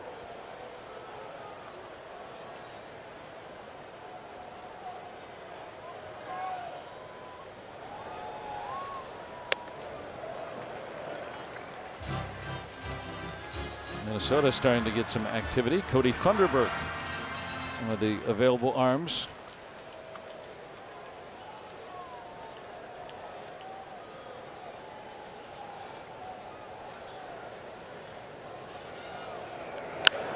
Griffin running on the pitch. Yeah. Even then with the low leg, I think people get fooled. Oh, it was catcher's interference. Looky there. Now Griffin will end up at second All anyway. right. Score that as an error on Caratini. And we saw yesterday Nick Gonzalez had a check swing. You see where Caratini's glove is out there at full extension. Yeah, a little webbing tip. You can see, watch the webbing of the glove get moved forward right there. Catcher set up closer to the plate than ever in an effort to try to steal strikes. Oh. Well, we appreciate that. It provides teams with base runners sometimes. I'll see if Jake Mangum can take advantage of that runner in scoring position with Connor Griffin.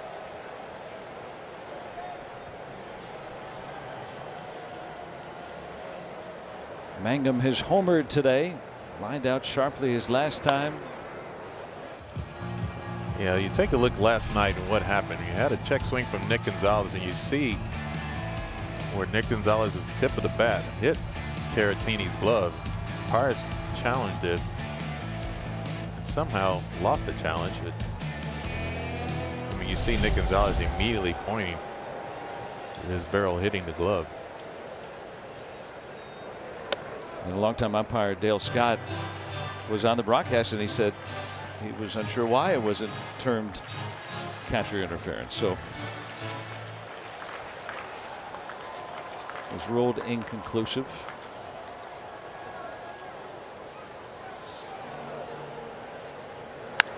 Oh, Mangum's having a good day.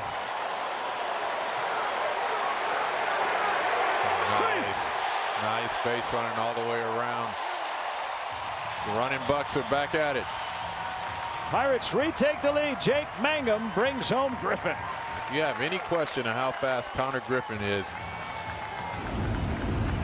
look where he is when this ball was in the glove of the Twins left fielder. What a nice swing by Jake Mangum.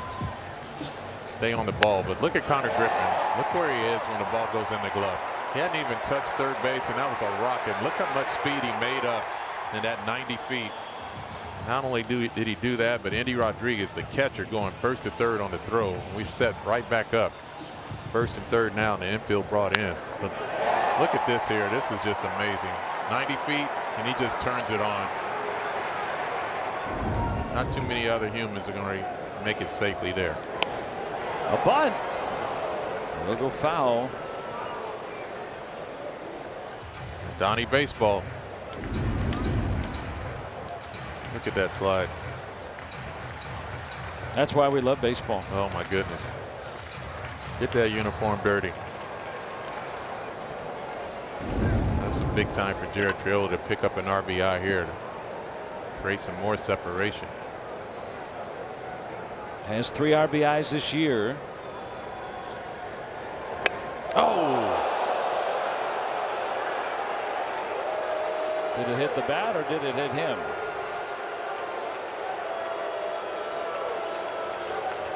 It might have been the knob. It had that weird sound to it. Jared's taking off his elbow pad, so he thinks it hit him. I know one thing, it scares everybody. Especially Jared. Yeah, you have to regroup after this. Yeah, see a bunt route, you see the pitch. Oh my. Oh gosh, yes. Just hit the knob of the bat and then went off his shoulder. But that's up towards the face though. Yeah, this is going to get. Yeah, this is going to get ugly. So it's a foul ball. Doesn't matter what part of the bat it hits.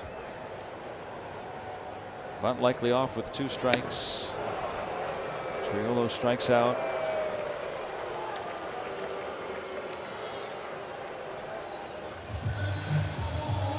Yeah, this game just turned into something a little different. I don't think 8 is enough. No, it's not just that. It's just the pulse. As a player, you know right now, anytime you see something like this go on, yeah, you hit another level of intensity.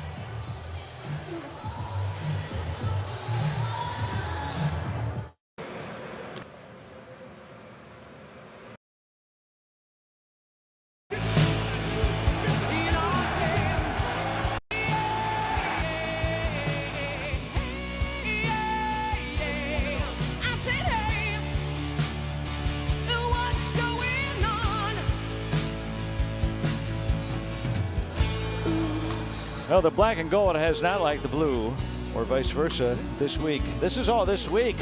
The ejections, the arguing, and the leading for the Pirates. Trying to take it home again. Another 1-run lead over the Twins. Hard fought. Yeah, feel a big rush of adrenaline, even up here in the booth. Well, Horwitz has had a good day at the plate. Bring in a lefty to face him, Cody Funderburk. Yeah, Cody Funderburk, we got to look at him yesterday at 2-seam cutter, sweeper, slider. Those are his 4 pitches of his arsenal. You can see that shade starting to creep in now. The batter's box is covered in shade.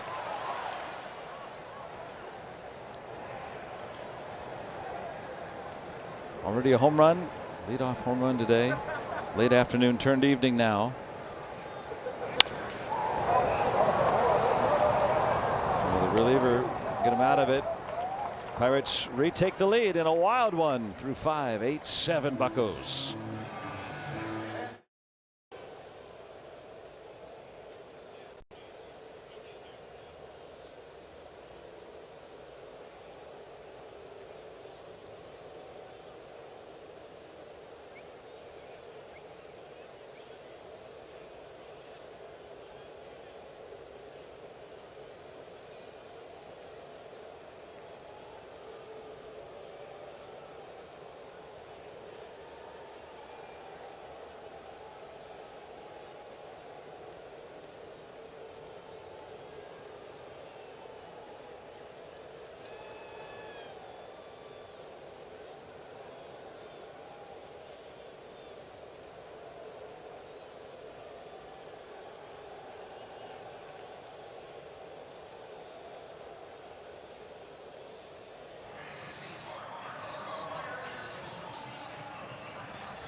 Well, what better thing to do on your birthday than go to a ball game and have a really fun ball game? It's 8-7.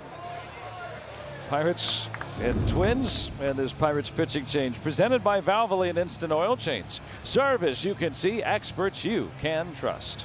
Yes, and you see the numbers for Evan Sisk. 210, and what a job he's been able to do out of the bullpen. Now he's looking at silence Tristan Gray to start off this inning. It's been a magnificent May for Sisk. Gets that strike call to start. ERA under 1 for the month. A really important at bat to get Tristan Gray here at the bottom of this order. Byron Buxton on deck. You don't want him hitting with any traffic out there. Pirates once led by 6. The Twins negated that.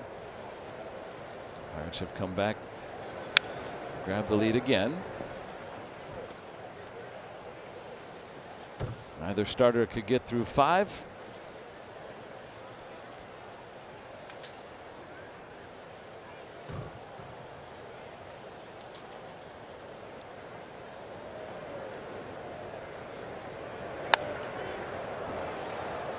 Out to right for Reynolds. Yeah, very efficient. Hey, tomorrow afternoon it's a 1:35 game against these Twins, and kids 14 and younger can take home a pack of Pirates trading cards. Brought to you by #1 Cochran, while supplies last. Get your tickets at pirates.com/family fun days. The Pirates be going for a sweep or a series win. Today we'll decide that. I like to win the series today. I like to win the series today. So what you're saying is? So what I'm saying is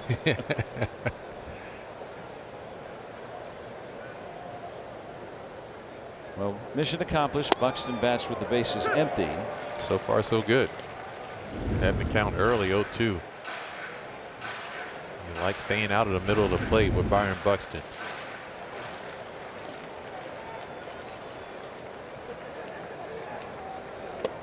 You mentioned the shadows now that they're halfway to the mound. Does that affect the hitter? It can. It depends on guys, different guys' sizes, what side of the batter's box they're on a lot of times. The swings usually will let you know.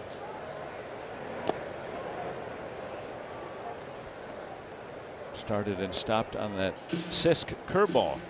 I think the toughest one is when the shade gets past the backside of the mound, so the entire pitcher is in the shade, but his arm is actually in that bright sun coming out of the backdrop. Oh, nice. Couldn't even get a swing off. Yeah, and that kind of makes you feel like there might be something, but we'll take it right now. See that breaking ball that just comes right over the top of the zone. That high one sometimes is hard to pull the trigger on it. So accustomed to letting high breaking balls stay up there. The Twins lost an ABS challenge earlier in this game, their first attempt, and Sisk has gotten at least 2 balls called strikes here in this inning.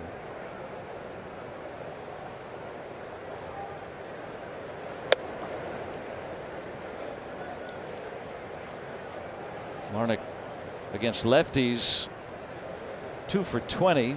One of those 2, though, a home run.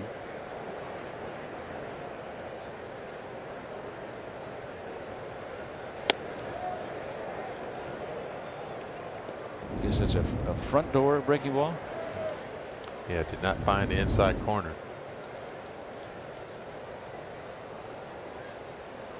Left it on the porch. Yeah, no free passes. Yeah. Walks the left-handed batter. Yeah, now Josh Bell will turn over on that right side.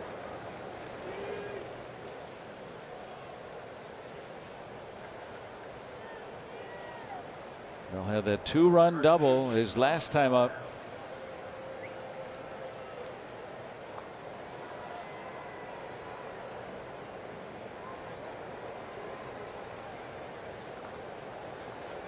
This has been his better side statistically this year. Yeah, this is when I hope that the sun and the shadows do play a little bit differently.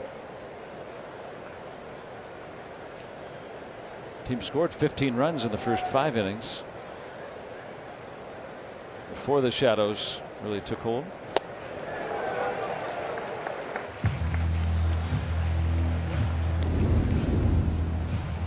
Yeah, AHN Super Mode give you a good look at that breaking ball there from Seskinson.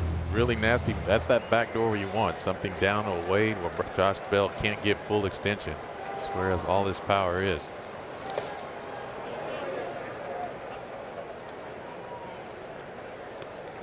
Good stop by Rodriguez with the runner on.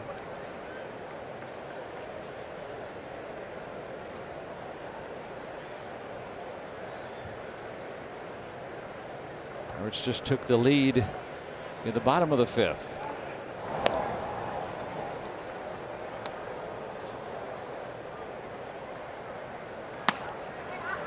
There's Dennis the Menace. Dennis Santana just getting loosened up. It's amazing how quick those guys get hot too. They're ready to roll.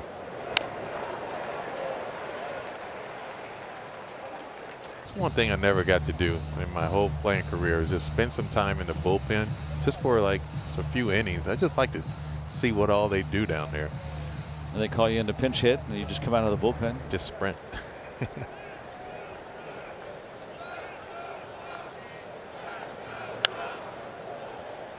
I tried to sneak a fastball by Josh Bell. He spoiled it. Let's see if they double up with the fastball and this time take it up above the zone.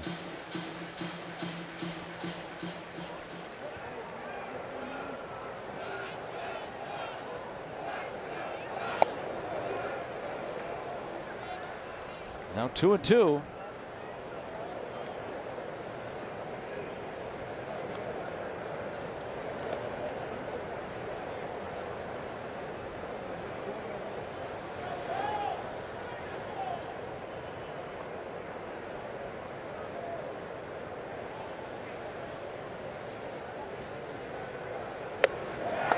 Strikes out Josh Bell.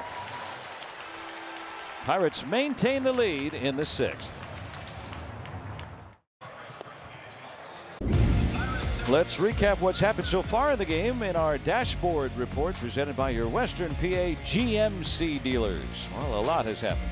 Yeah, it looks like that should be a final. It doesn't look like the game's just clearing the halfway mark. Pretty impressive. A lot of action.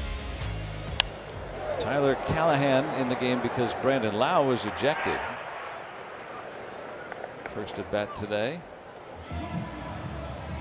So both starters could not get past 5. Both starters gave up double-digit hits. Donnie Kelly's still in the game. Yeah, it's amazing. It really is, because at one point, I mean, I thought for sure they would try to toss Donnie Kelly because he had every right to be extremely upset at the decisions. Stemming from an ABS challenge that was denied. Still want to understand why it was denied. I mean, I really do feel like the umpire just looked in the dugout and missed it. Well, hopefully one of the reporters will be a pool reporter and ask the umpire that question. That was part of the game today. And the umpires usually have a good reason. May not agree with it, but they'll have a reason. See it from their perspective. Yes.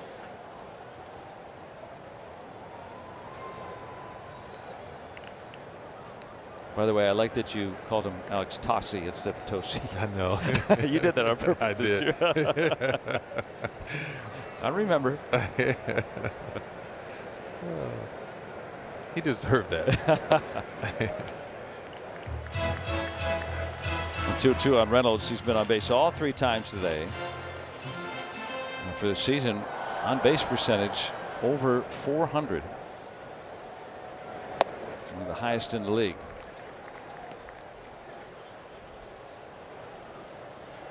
Great to see him with all that joy on his face last night with that walk-off winner. Yes, usually keeps emotions honed in, as we know. Reaches base again. And now here's a message from Levin Furniture and Mattress. Get the guaranteed lowest mattress prices for life at Levin. Reynolds has been on base all 4 times. Don't stop adding on. We saw a 6-run lead evaporate. Twins were not satisfied. They didn't like that call, but they don't challenge it, and it's probably for the better for Minnesota's sake. Gonzalez is driven in 2 today. Oh, that's a nice pickoff move.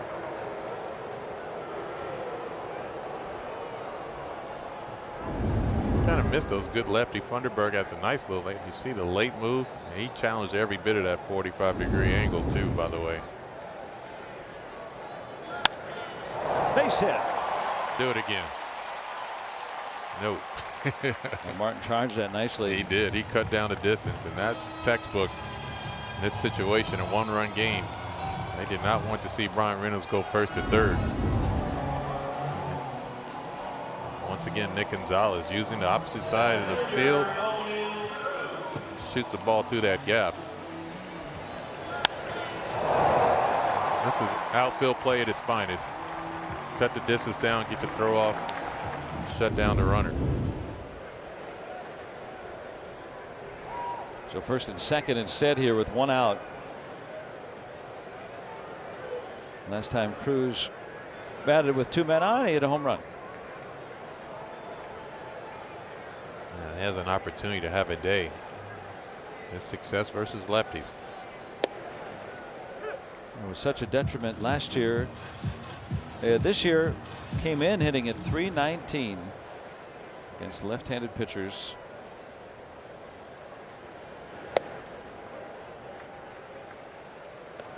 And we did talk about that often earlier in the year, but just the commitment to do that as a professional. And a lot of times O'Neill Cruz gets misunderstood. They won't even throw too fast to double him up. That's 2 on and 2 out now. The hatless John Klein. The Troy Hawkins has got a hat. Yeah, get that pitch comm regulated. Talk about a guy down there that knows what he's talking about. Yes, he does. Bullpen coach.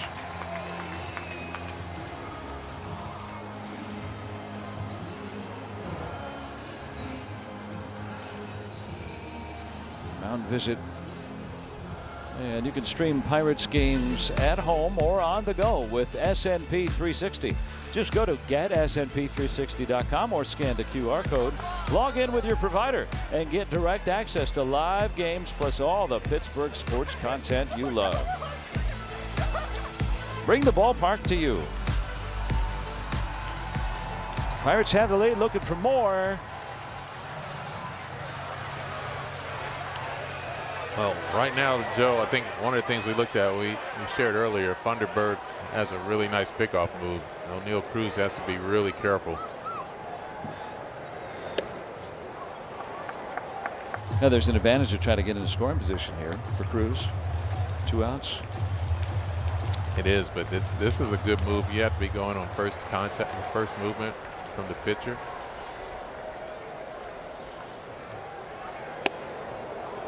Josh Bell is at first base, so if you do that, it's a good chance that you might be able to steal a run, especially if you get to 2 strikes here at some point. Bell's throwing. We saw earlier in his career. Hadn't thought about that, but that increases the odds even if you are picked off. Now you're seeing the move. Yeah, that was that secondary move. That's not his primary. that was not the one he used earlier. Nice quick arm. The B move. He takes off. Slow exchange by Caratini. Stolen base number 18 for O'Neill Cruz. I like the fact that it went early enough in the count too. Now And the pitch was a ball. You see a great jump, first movement. You're not going to throw O'Neal Cruz out as he was looking in to make sure the throw came in. AHN Supermo give you a nice head first slide, those long arms. Pirates have 2 in scoring position for Griffin now. Broke his bat. And Minnesota will get out of it as the Pirates strand 2 in scoring position in the 6th.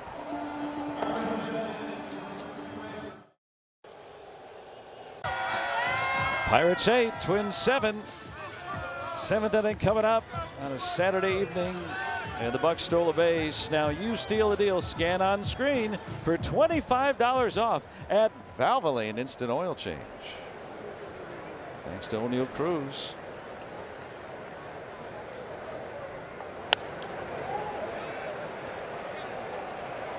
Somebody. Not Sisk. The ball didn't stay in the air too long. Shortstop Jared Trill is a long way away. Nick Gonzalez got over to that mound. That's always a tough one for corner infielders. That was a nice job by Evan Sisk coming in, putting out the fire. I think that's going to be his day. So if it is, only 2 pitchers with the lower ERA in the month of May throughout baseball and as many innings, Christopher Sanchez and Jacob Mizorowski. Evan Sisk, number 3 on that list, ending in the 3rd scoreless today.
Well, PNC Park was busy this morning, where over 1,200 participants took part in the 5th annual Pirates and Charities Family Walk.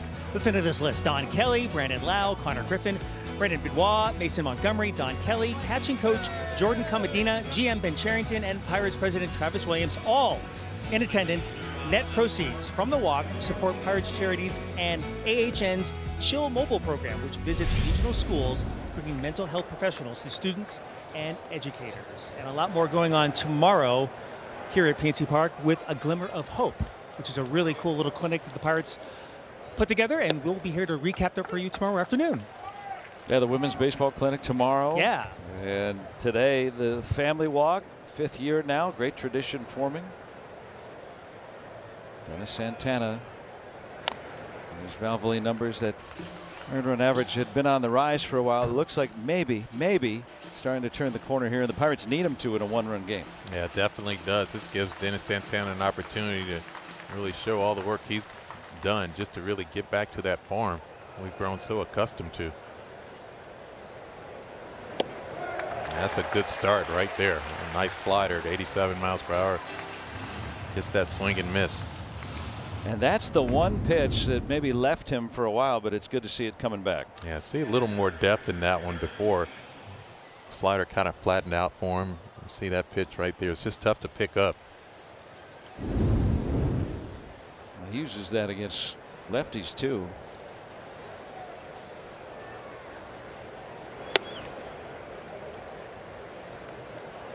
For the longest time, lefties did nothing against Santana with the Pirates. They slugged 198 against him last year and the year prior. And so much of it is just the command and being able to get ahead in the count. Dennis Santana works ahead in the count. It's effective, and all major league pitchers, that's what they'd like to do for a reason.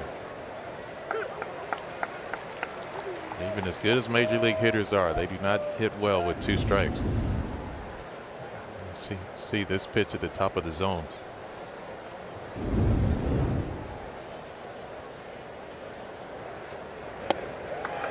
Now that's that action. That's a good sign that slider's working. Especially to the lefties, down and in. They want that ball down and in, but you have that late break. Oh, nice. Dennis Santana strikes out both Twins in the 7th, keeping the Pirates in the lead.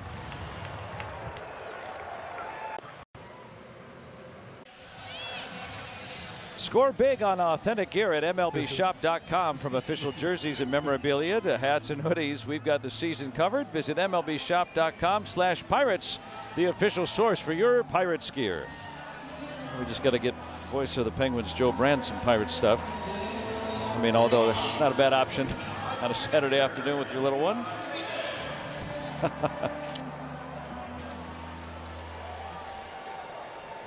Hockey off season. Good way to spend it.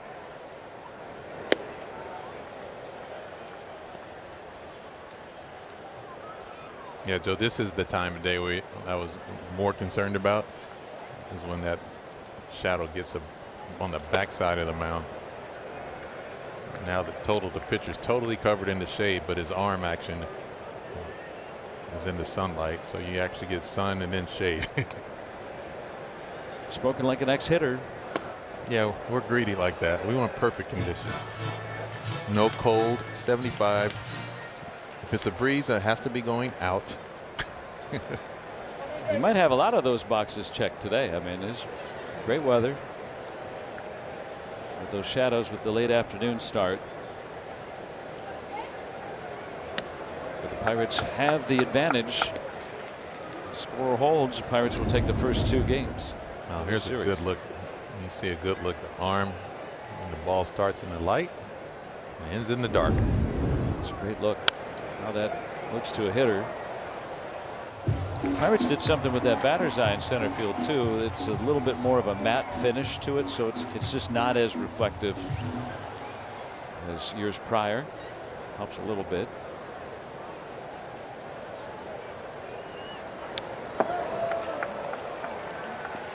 That's a walk.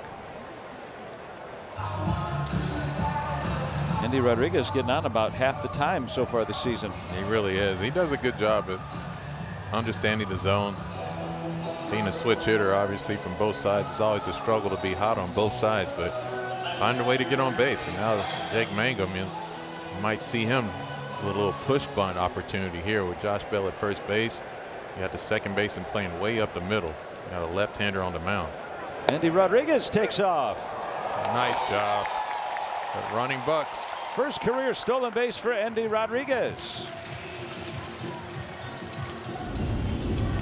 Yeah, Jake Mangum fakes the bunt. He's glad he got out of the way. I was afraid he was going to get in the way and get called for obstruction in front of Carantini. Andy Rodriguez is up stealing the bag. Won't be challenged like his first steal back in Miami last year. It was overturned. This one stands. There's that push. That might be a hit. Oh, that's trouble. Look at that. Mayhem Mangum at his best. Just creating it. Excellent job. Good fundamental baseball. Stolen base, push bunt attempt right down in no man's land. You got a lefty on the mound falling off to third base side as you see that, and now he knows as soon as it goes down he's got a shot at it. Excellent job. Now let's execute. Touch home plate. He's homered. He's bunted his way on. He has an RBI single as well today. Funderburk is out, and the Pirates try to add on.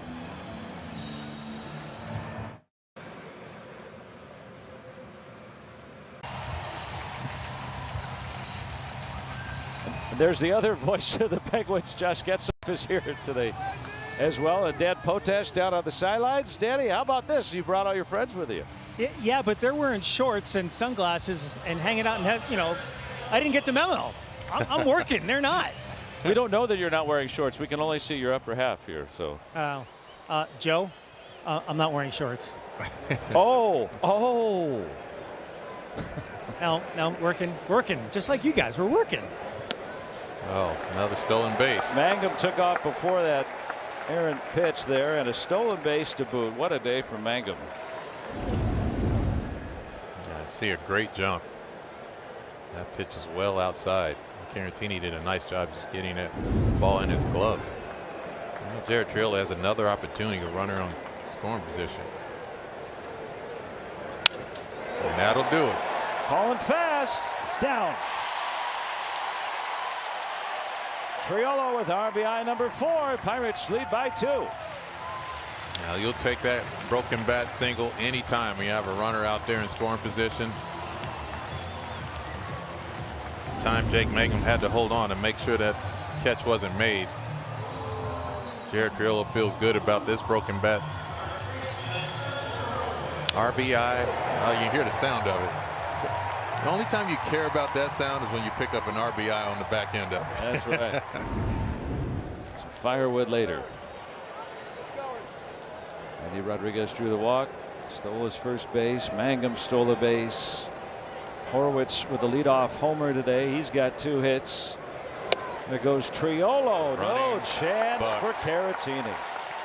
3 stolen bases in the inning, KY. The running Bucks are back. Another great jump. Caratini looked like he wanted to throw that ball, but it was just so wide to his backhand side. He couldn't get on top of it. You see, he wanted it. He had a double pump. 3 different Pirates have stolen a base this inning.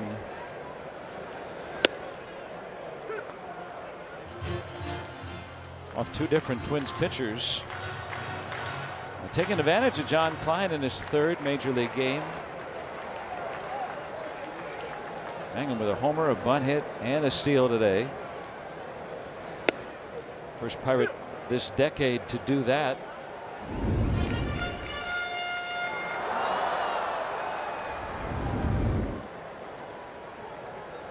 Starling Marte was the last, thanks to Mason McPhee with Sport Radar, our statistician today for that one.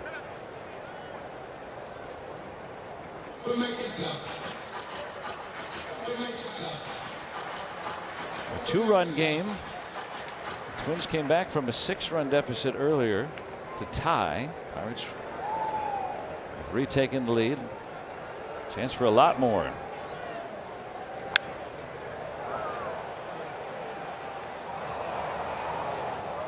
Yeah, those are a couple of broken bats that we said before. You just feel like the vision is it as you see Mason Montgomery get up in the bullpen. Just starting to get loosened up, but that's how you know that the vision is tough when you have those type of at bats in these situations.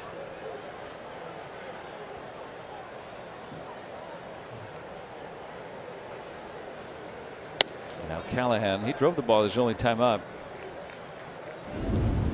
The Pirates made a trade with Cincinnati in spring training. Sent Kyle Nicholas to the Reds, got Callahan, who had been playing in Indianapolis. Called up just the other day. He's in for the ejected Brandon Lau. Lau's first ever ejection in the major leagues. This would be a big run. Put up a crooked number here in this situation. Don't let this get off the hook. Minnesota Twins have shown they are resilient in their own right. They're trying to stay in this game.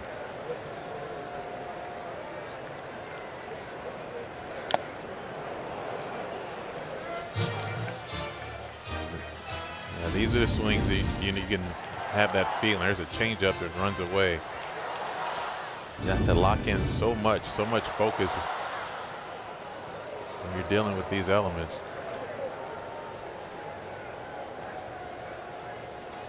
Outfield pretty shallow.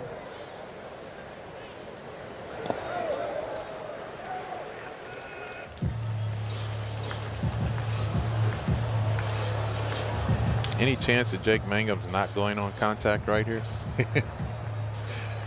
Yeah, yeah, second to third, one out, right? Yeah, yeah. Anyone with any speed, typically, for sure. Good pickup there. That was almost some really good contact. Tyler Callahan got a really good swing off. See him choking up just a little bit now. See if he can put the ball in place somewhere. Get that big run across.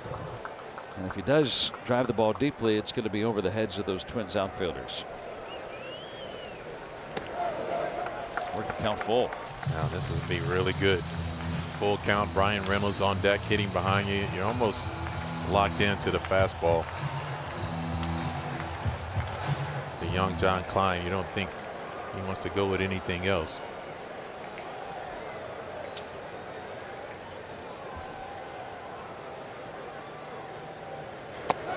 Klein walks him. That's a good at bat for Really Tyler good. Callahan.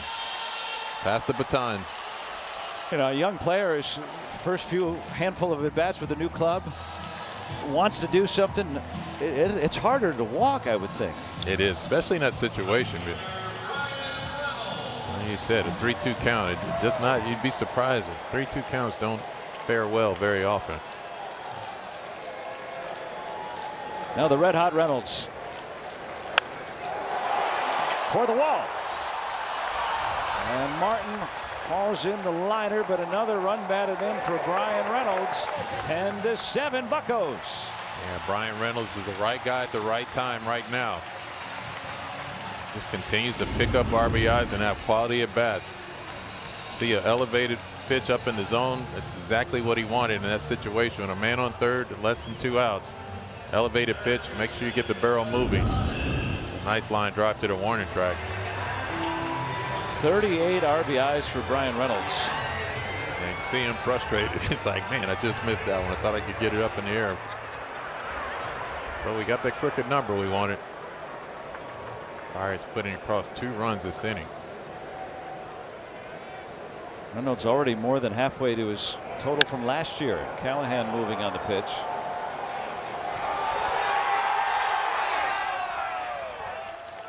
The Pirates add on.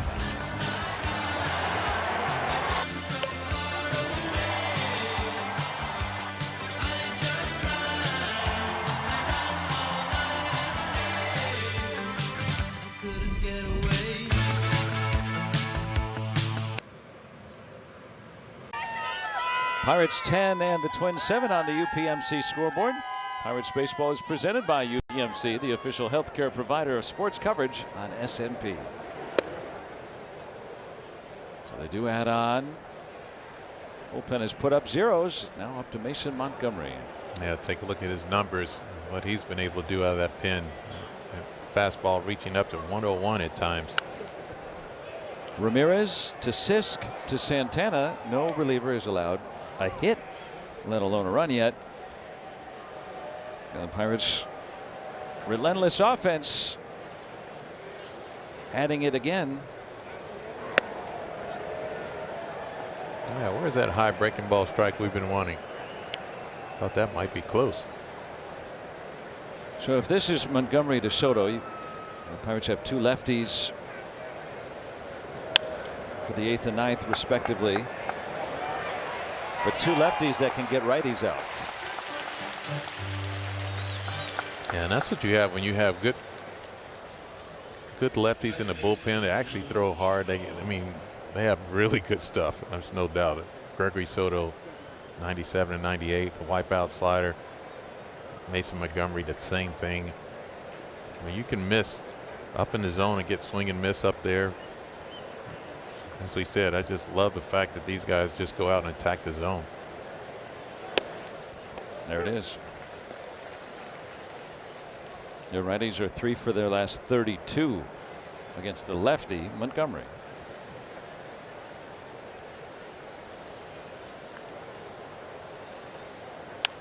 Oh my. And then you got that in your pocket. Guard your knuckles.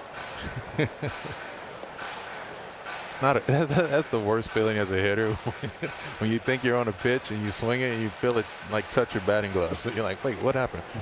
I got jammed that bad? Yes.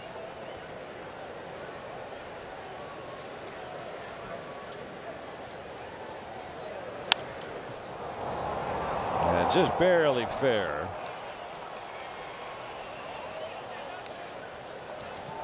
A jam shot that worked out. That's what you call getting beat by a fastball. It's a four-seam fastball in below the label. Just drops in there right inside the right field line. I don't want the lefty batting Gray to bat here, so the right-handed batting Ryan Kreidler will pinch hit. Yeah, that crooked number in the 7th inning was such a big difference.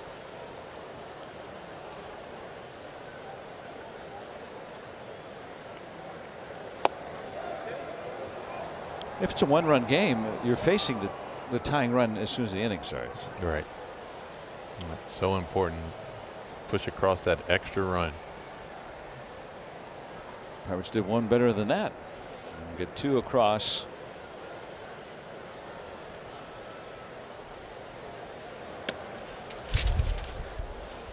Man, Mason Montgomery threw that ball really hard. It blew all it blew our papers all over the place. That's what it felt Mason. like. He's up off the fastball.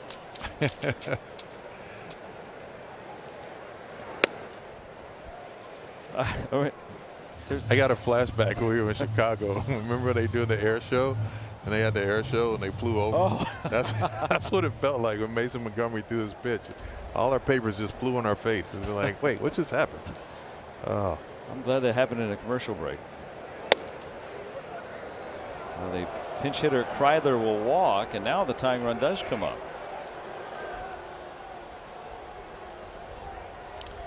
Well, the one guy you said you wanted to stay away from with runners in scoring position was Byron Buxton.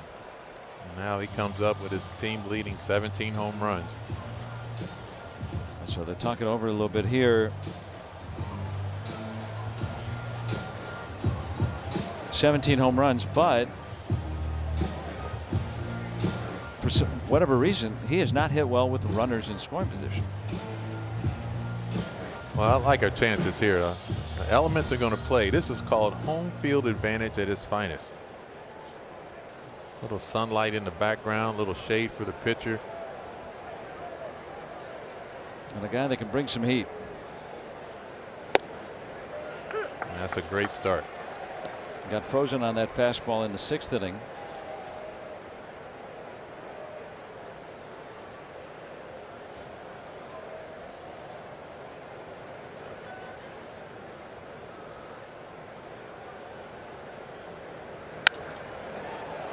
In the air to deep right. Reynolds played off the wall, and that'll hold Buxton to a single and keep Kershaw from scoring on the play. Helps to know your home field. No doubt. And then that ball carried a lot. I was actually shocked. I think Brian Reynolds was too. He thought he had a beat on that ball. That ball just kept carrying. That ball ended up going almost halfway up the Clemente wall. Brian thought he had a shot at this ball. Look where it bounced. It's literally halfway up the wall. But able to play the rebound. And perfectly. Runners only able to advance 90 feet. The advantage of having that happen with one out. And so now Brooks Lee is going to pinch hit, and pretty soon Bill Murphy will make his way to the mound.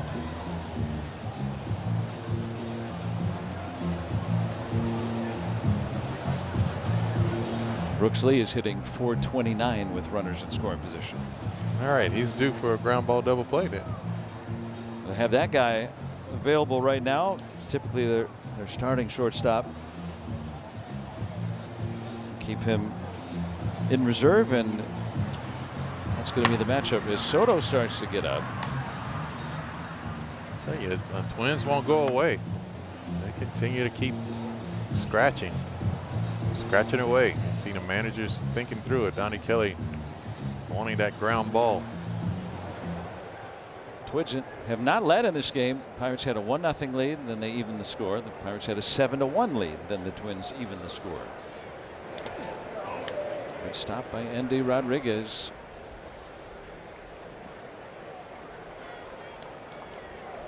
Yeah, Mason Montgomery had a 4-pitch walk this inning, and that just kind of prolonged things.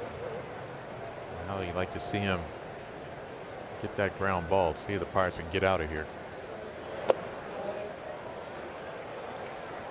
Well, he starts off the pinch hitter 2-0. And one of the best at hitting in the clutch. All 3 bases occupied by Twins.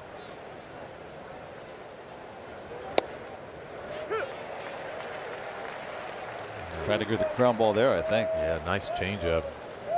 Brooks Lee was taking all the way.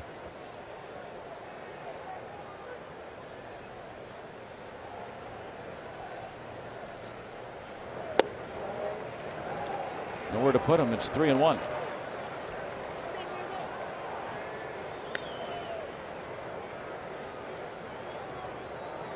Keyshaw, Kreidler, Buxton, all reaching in succession after the leadoff man was retired by Montgomery.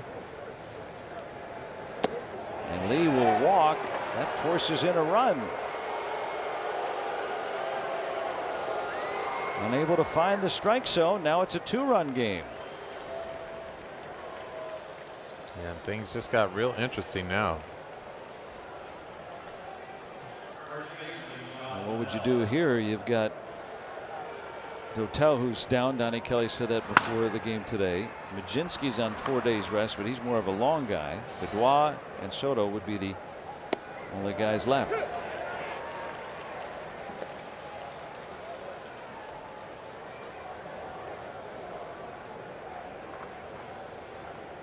Josh Bell, who's already driven in 2 today against his old club. That was off Keller, as Bell was a left-handed batter.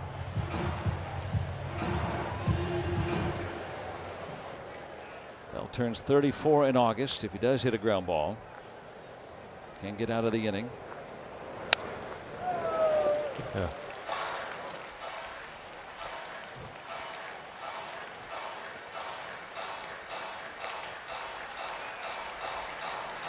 Well, Mason Montgomery makes him like one good pitch.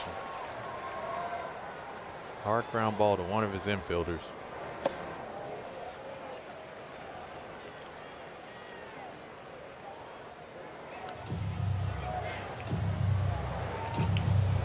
Tell you, if you like run scored, this has been one heck of a game. It sure has. Heck of a series, really. I'd be fine if no more scored tonight. There's a ground ball, but it'll go foul. Got him in front of that changeup.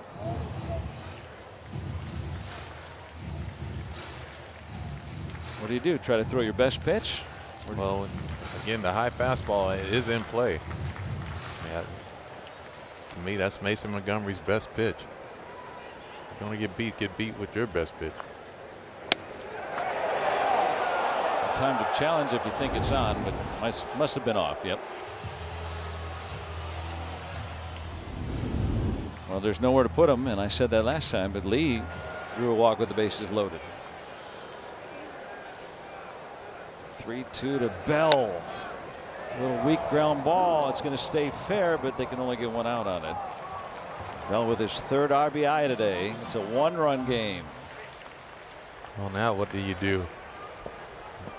Maybe they said that they would go to Soto for 4 outs, but not 5, and that's what it looks like. Yeah, they're going to go to Soto to see if he can get the final 4 outs, and now a 1-run game with the tying run at 3rd and the go-ahead run at 2nd in the 8th inning. A wild one here in Pittsburgh. 10-9 Pirates.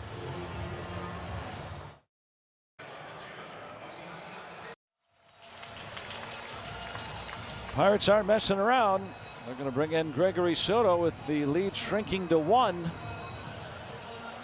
The tying and go-ahead runs are on here in the 8th inning.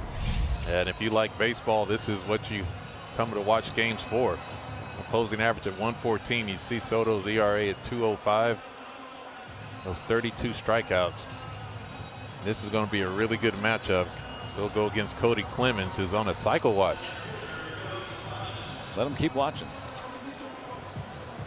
Double, tripled, and singled in this game. He'd take a single right now because that would give the Twins their first lead of this game.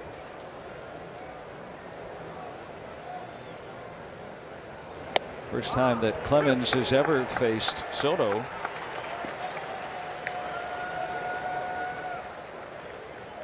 Pirates have had a 1-0 lead and a 7-1 lead go away, but the Twins have not led. Pirates started this inning leading 10-7.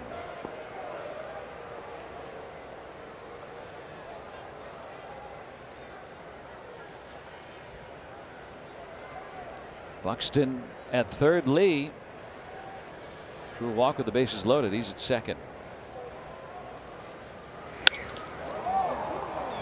Oh, nice play. Callahan gets the out. Soto strands 2. He stranded everybody he's inherited this season.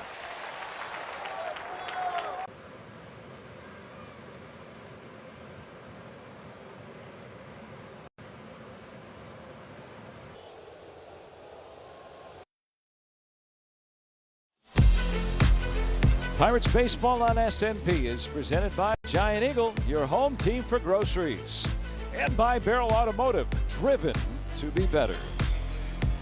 Last night and today, Cruz has homered. Now with a 1-run game, he'll lead off the bottom of the 8th inning. Off John Klein, pitching in his 3rd major league game.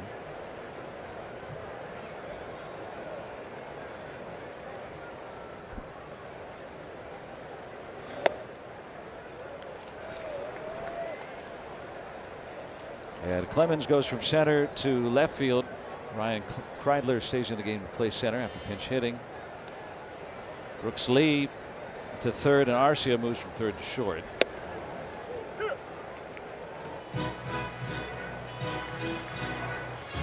So even though the Twins have come back, you're facing a guy who's hardly ever pitched in the major leagues right now. This is not a sure-handed hurler for Minnesota. I like to see O'Neill Cruz get on base one way or another. Stolen base has been there for the Pirates all day long. And looks like he's done exactly that.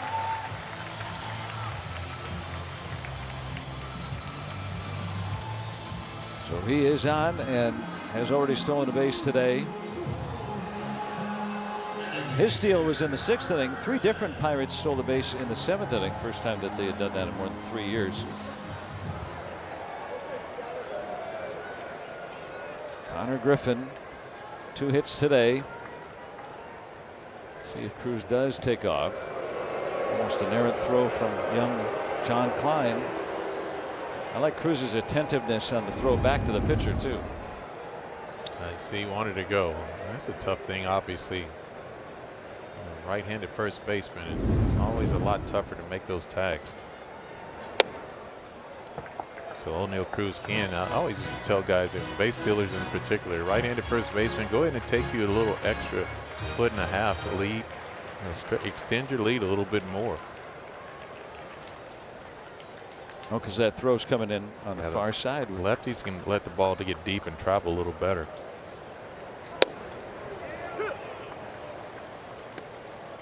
Well, if baseball is a game of inches, then taking 1.5 foot yes, indeed. could really benefit you.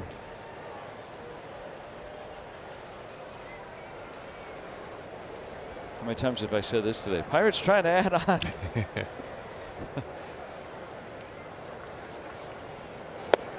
They have maintained the game, at least they have not trailed, put it that way. So Bend but don't break for Donnie Kelly's bunch. It took them till the 9th inning to come back yesterday. Now they're trying to fend off the Twins today. Yeah, this is a tough one. I think Connor Griffin was waiting for O'Neill Cruz to steal. He didn't want to take a chance. He just can't get a jump. Now he's got 2 strikes on him. Has to protect. And Cruz tries to go here, and he is safe. Yeah, Griffin took 2 pitches right down the middle. Yeah, that's only the toughest thing in that.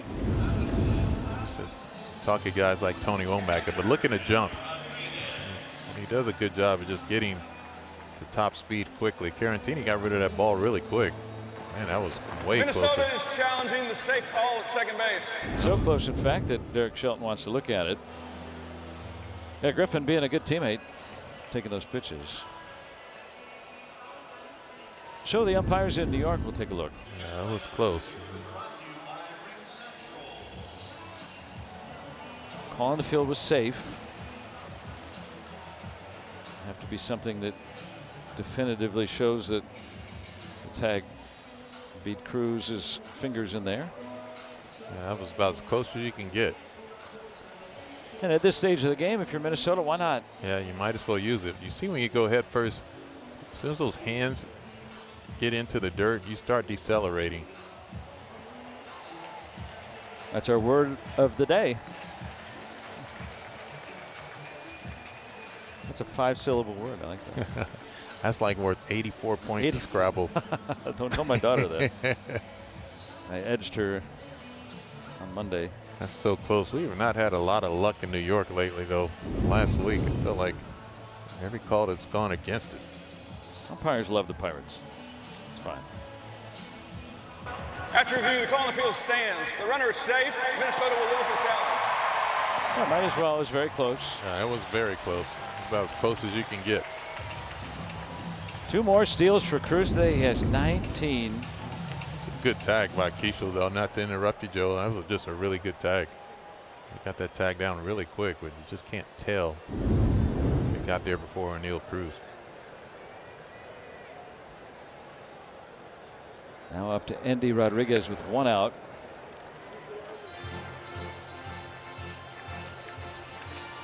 We're moving up the major league stolen base leaders. Jose Ramirez, by the way, still getting it done, well into his 30s.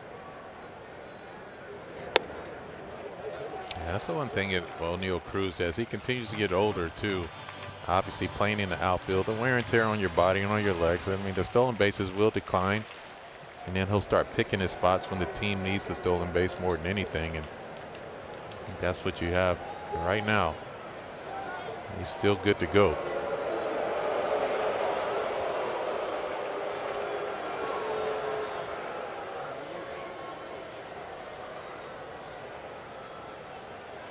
This is the fastest a Pirate has gotten to 19 steals since Tony Womack in '98. Oh, a nice 2-0 hack by Endy Rodriguez.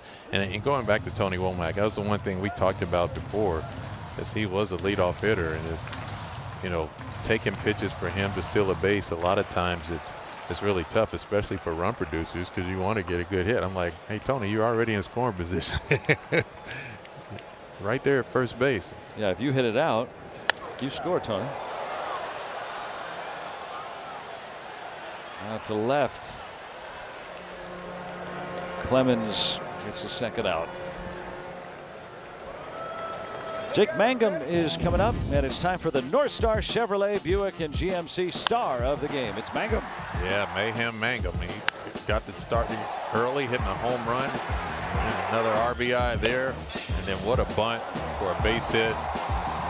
Just highly executing things all over the place. Stolen base, you name it, he was touching home plate. What can Mayhem do for you?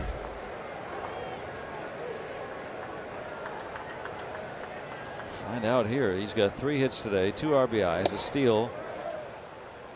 One of those hits was bunting his way on. Scored a couple of runs. And we get a base hit here that adds a little cushion for Soto, who came on to get the final out in the 8th inning. Soto is trying for his first 4-out save since 2022. I do wonder, like, you have guys that, you know, accustomed to coming out of the bullpen and stepping right on the mound. And now Soto sitting on the bench in there waiting patiently. All-star with Detroit earlier in the decade as a closer, but hasn't done this in some time, at least not at the end of a game. Just waiting his turn. By the way, I love the spikes though. Those gold, I love those. Those are my favorite ones. A little bit of a high top. Oh yeah. Nice. It's a nice look. Very nice look. Shoe Talk podcast with KY. Available on all platforms.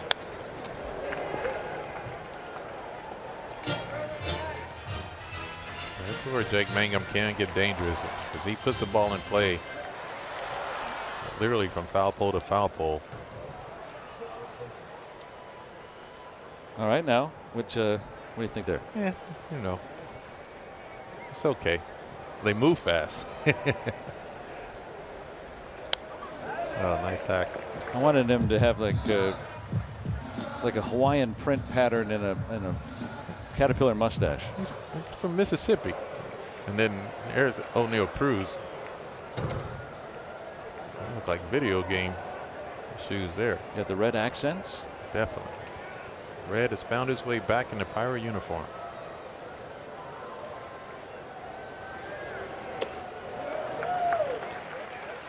Mangum, not to be confused with Magnum PI. That's what I was thinking about.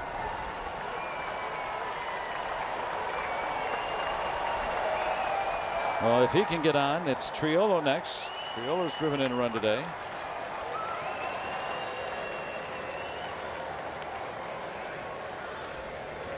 Yeah, he'll take the walk. Good. He's starting to heat up himself. Jake Mangum. On base 4 times today. He's on base. He has speed on the base pass, speed at the plate as well.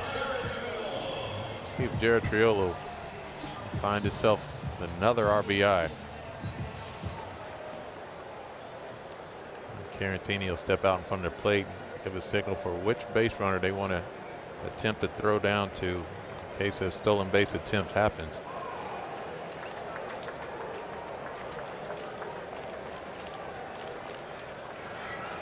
Pirates have stolen 5 bases today.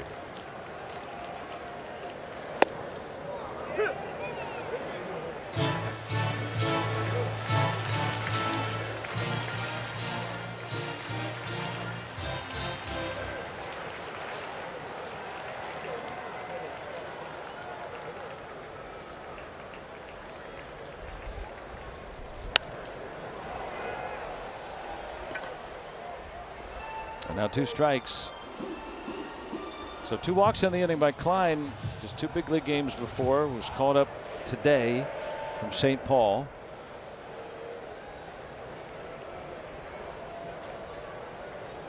With the thin Twins bullpen.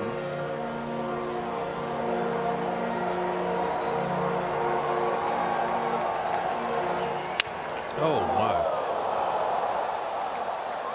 He didn't know where the ball went. That ball ran way in on Jared Triolo. Charts. America's favorite backyard activity.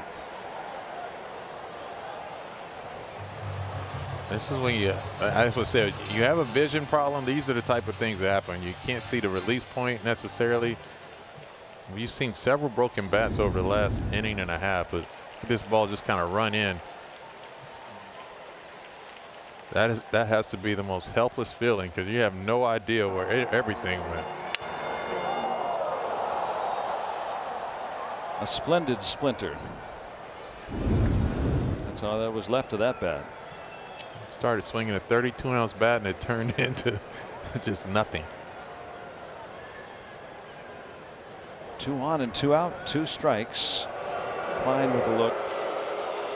And Jared Triolo about right now, I mean, he's seen a ball thrown literally almost at his face. And then he's gotten jammed with that one. Broken bat single earlier. Tough time to get guys out of my kitchen. Some extra room in left center for him.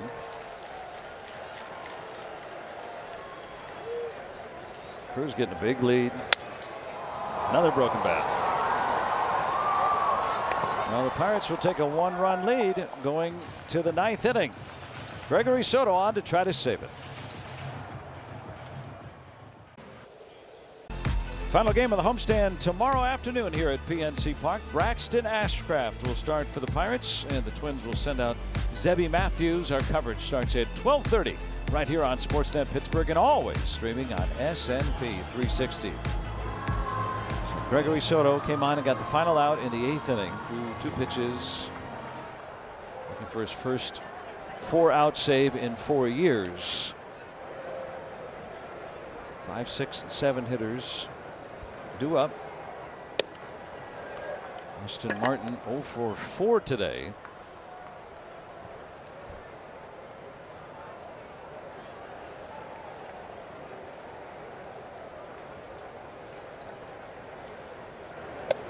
Ten runs on 15 hits for the Pirates. They have not trailed, though the Twins have erased 2 leads. One at one point that was 6 runs.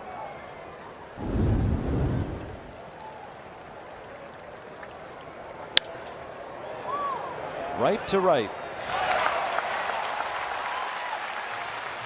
1 out in the 9th. Yeah, I love that. Just because it was a 2-0 count. Like to see an out on a line drive to the outfield. Very efficient. We'll take that. Gregory Soto with a slide step there, 2-0-2, just changed up the timing just a little bit. He does that occasionally, just to give the hitter a different look. One of the toughest to get a hit against in all of baseball. Righties, lefties, doesn't matter. You love having that when it's on your team.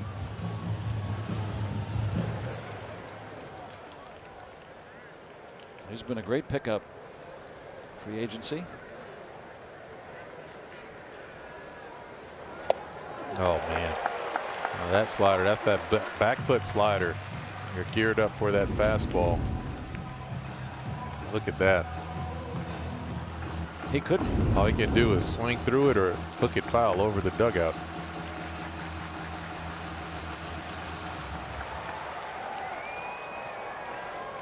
Caratini tied the game with his double in the 2nd inning. Yeah, quick pitch. Here is that timing mechanism. Gregory Soto will go to every once in a while. That fastball at 99 miles per hour. See a quick slide step, rushes it, causes a hitter to rush himself as well.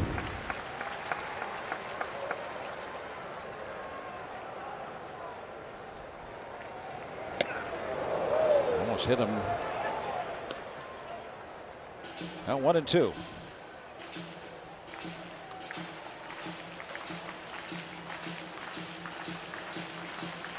One-run game in the 9th.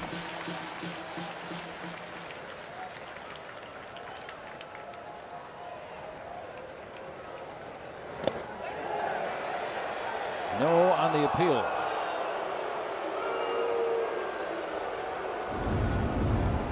Well, what do you think, fans?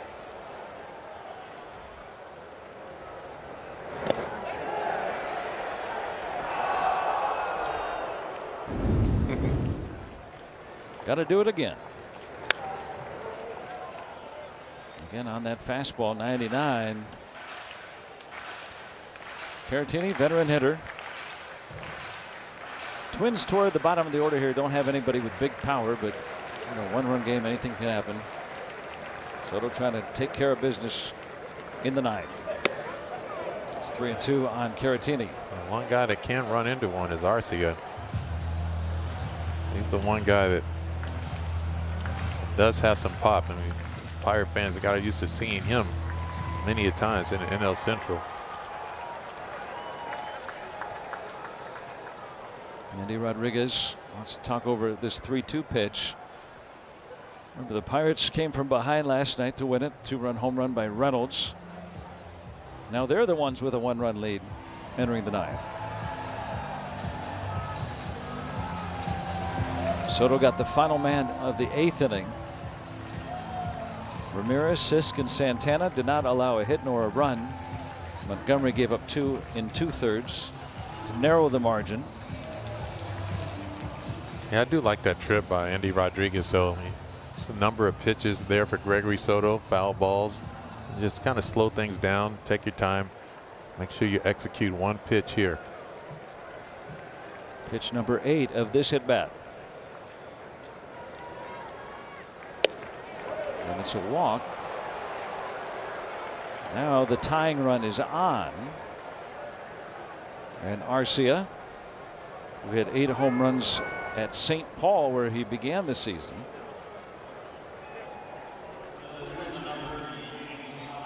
James Outman will pinch run for Caratini. And Arcia is one of those guys, he'll be aggressive, he'll look to ambush you. So if you go with a slider, just make sure it's down in the zone, not something that's elevated that he can run into.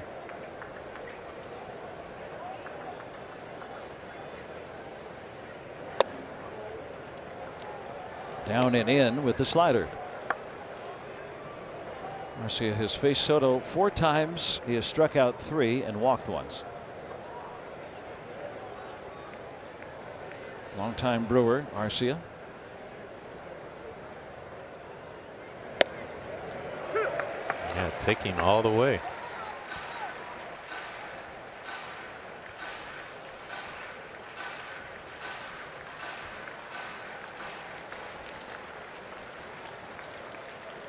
The drama continues. What a game.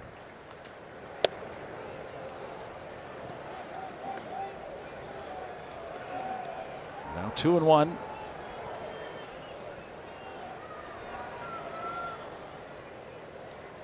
I just dawned on, we hadn't seen a double play all game, have we?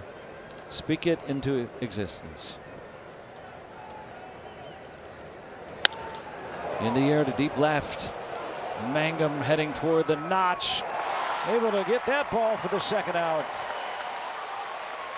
That wasn't easy.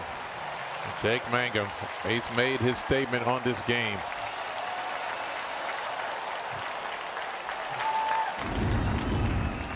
If that's down, this game's tied. That ball was in the deepest part of the ballpark, and Jake Mangum, you can see Gregory Soto's body language, but Mangum with a great jump, great route, was able to make that catch relatively easily. You see Gregory Soto, he wants that double play. That was going to come unconventionally with Outman thinking that that ball was definitely getting down. Yeah, Mangum up, letting the crowd know, absolutely. That's right. And out away from a Pirates win. Luke Keyshaw, 3 for 4 today.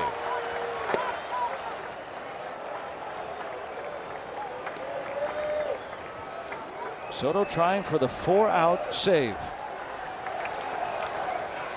Trying to give their Pirates a second straight 1-run win over the Twins.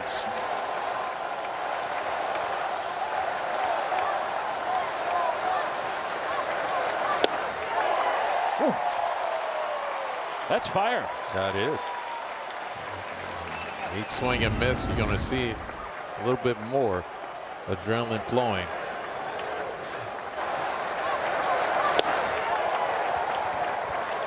Keyshaw trying to go for the long ball.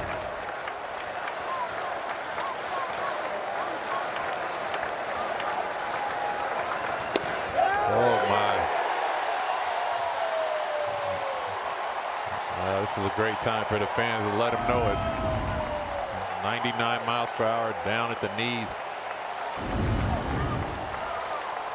1 strike away. Can they do it again? Public Enemy, bring the noise.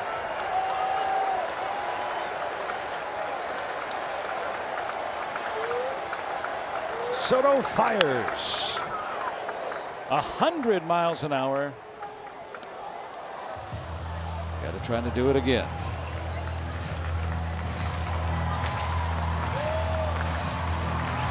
Outman the tying run at first.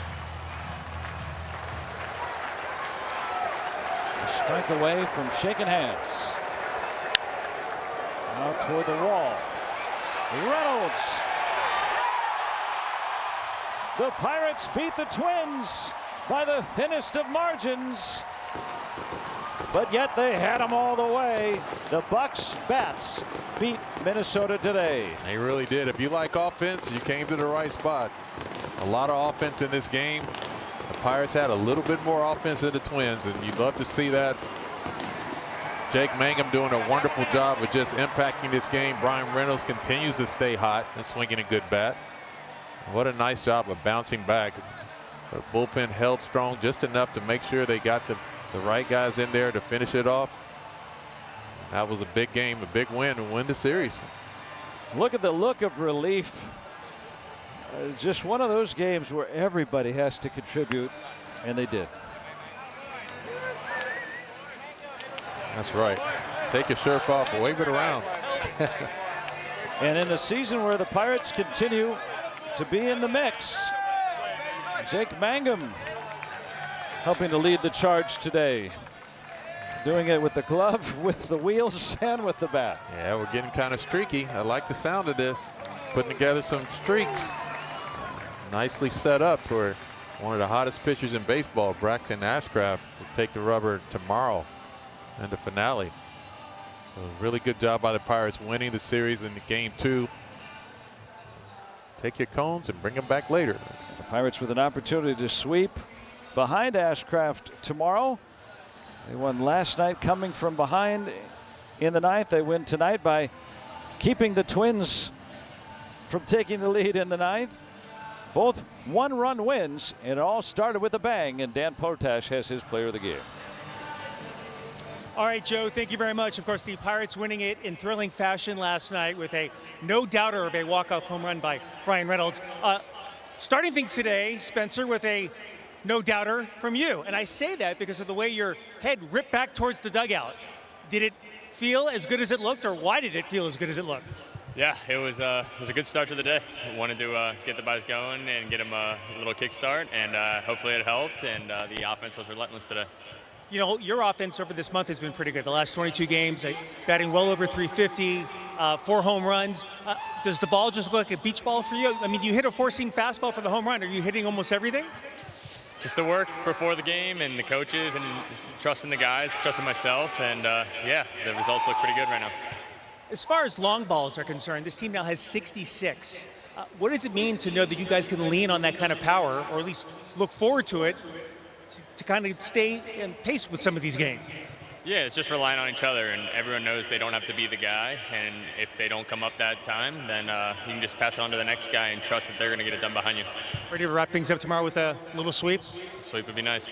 Well done, thank you. Thanks. Spencer Horwitz and the Buccos with another victory against the Twins. They'll do it again tomorrow, guys. Well, thank you, Danny, and thanks to the Pirates edging the Twins. A 10-9 thriller yet again. Boy, the Pirates have treated us, and the Pirates improved to 9-6 in one-run games, so they're winning the close ones.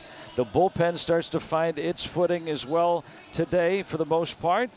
And on a day where Mitch Keller had some bumps, well, the bullpen smoothed it out, and the bats certainly helped out as they win at 10-9 over the Twins and poised for a sweep tomorrow. We invite you to stay tuned. Pirates Extra Innings is coming your way next. And on behalf of our entire crew, and for Dan Potash and Kevin Young, Joe Block signing off from PNC Park.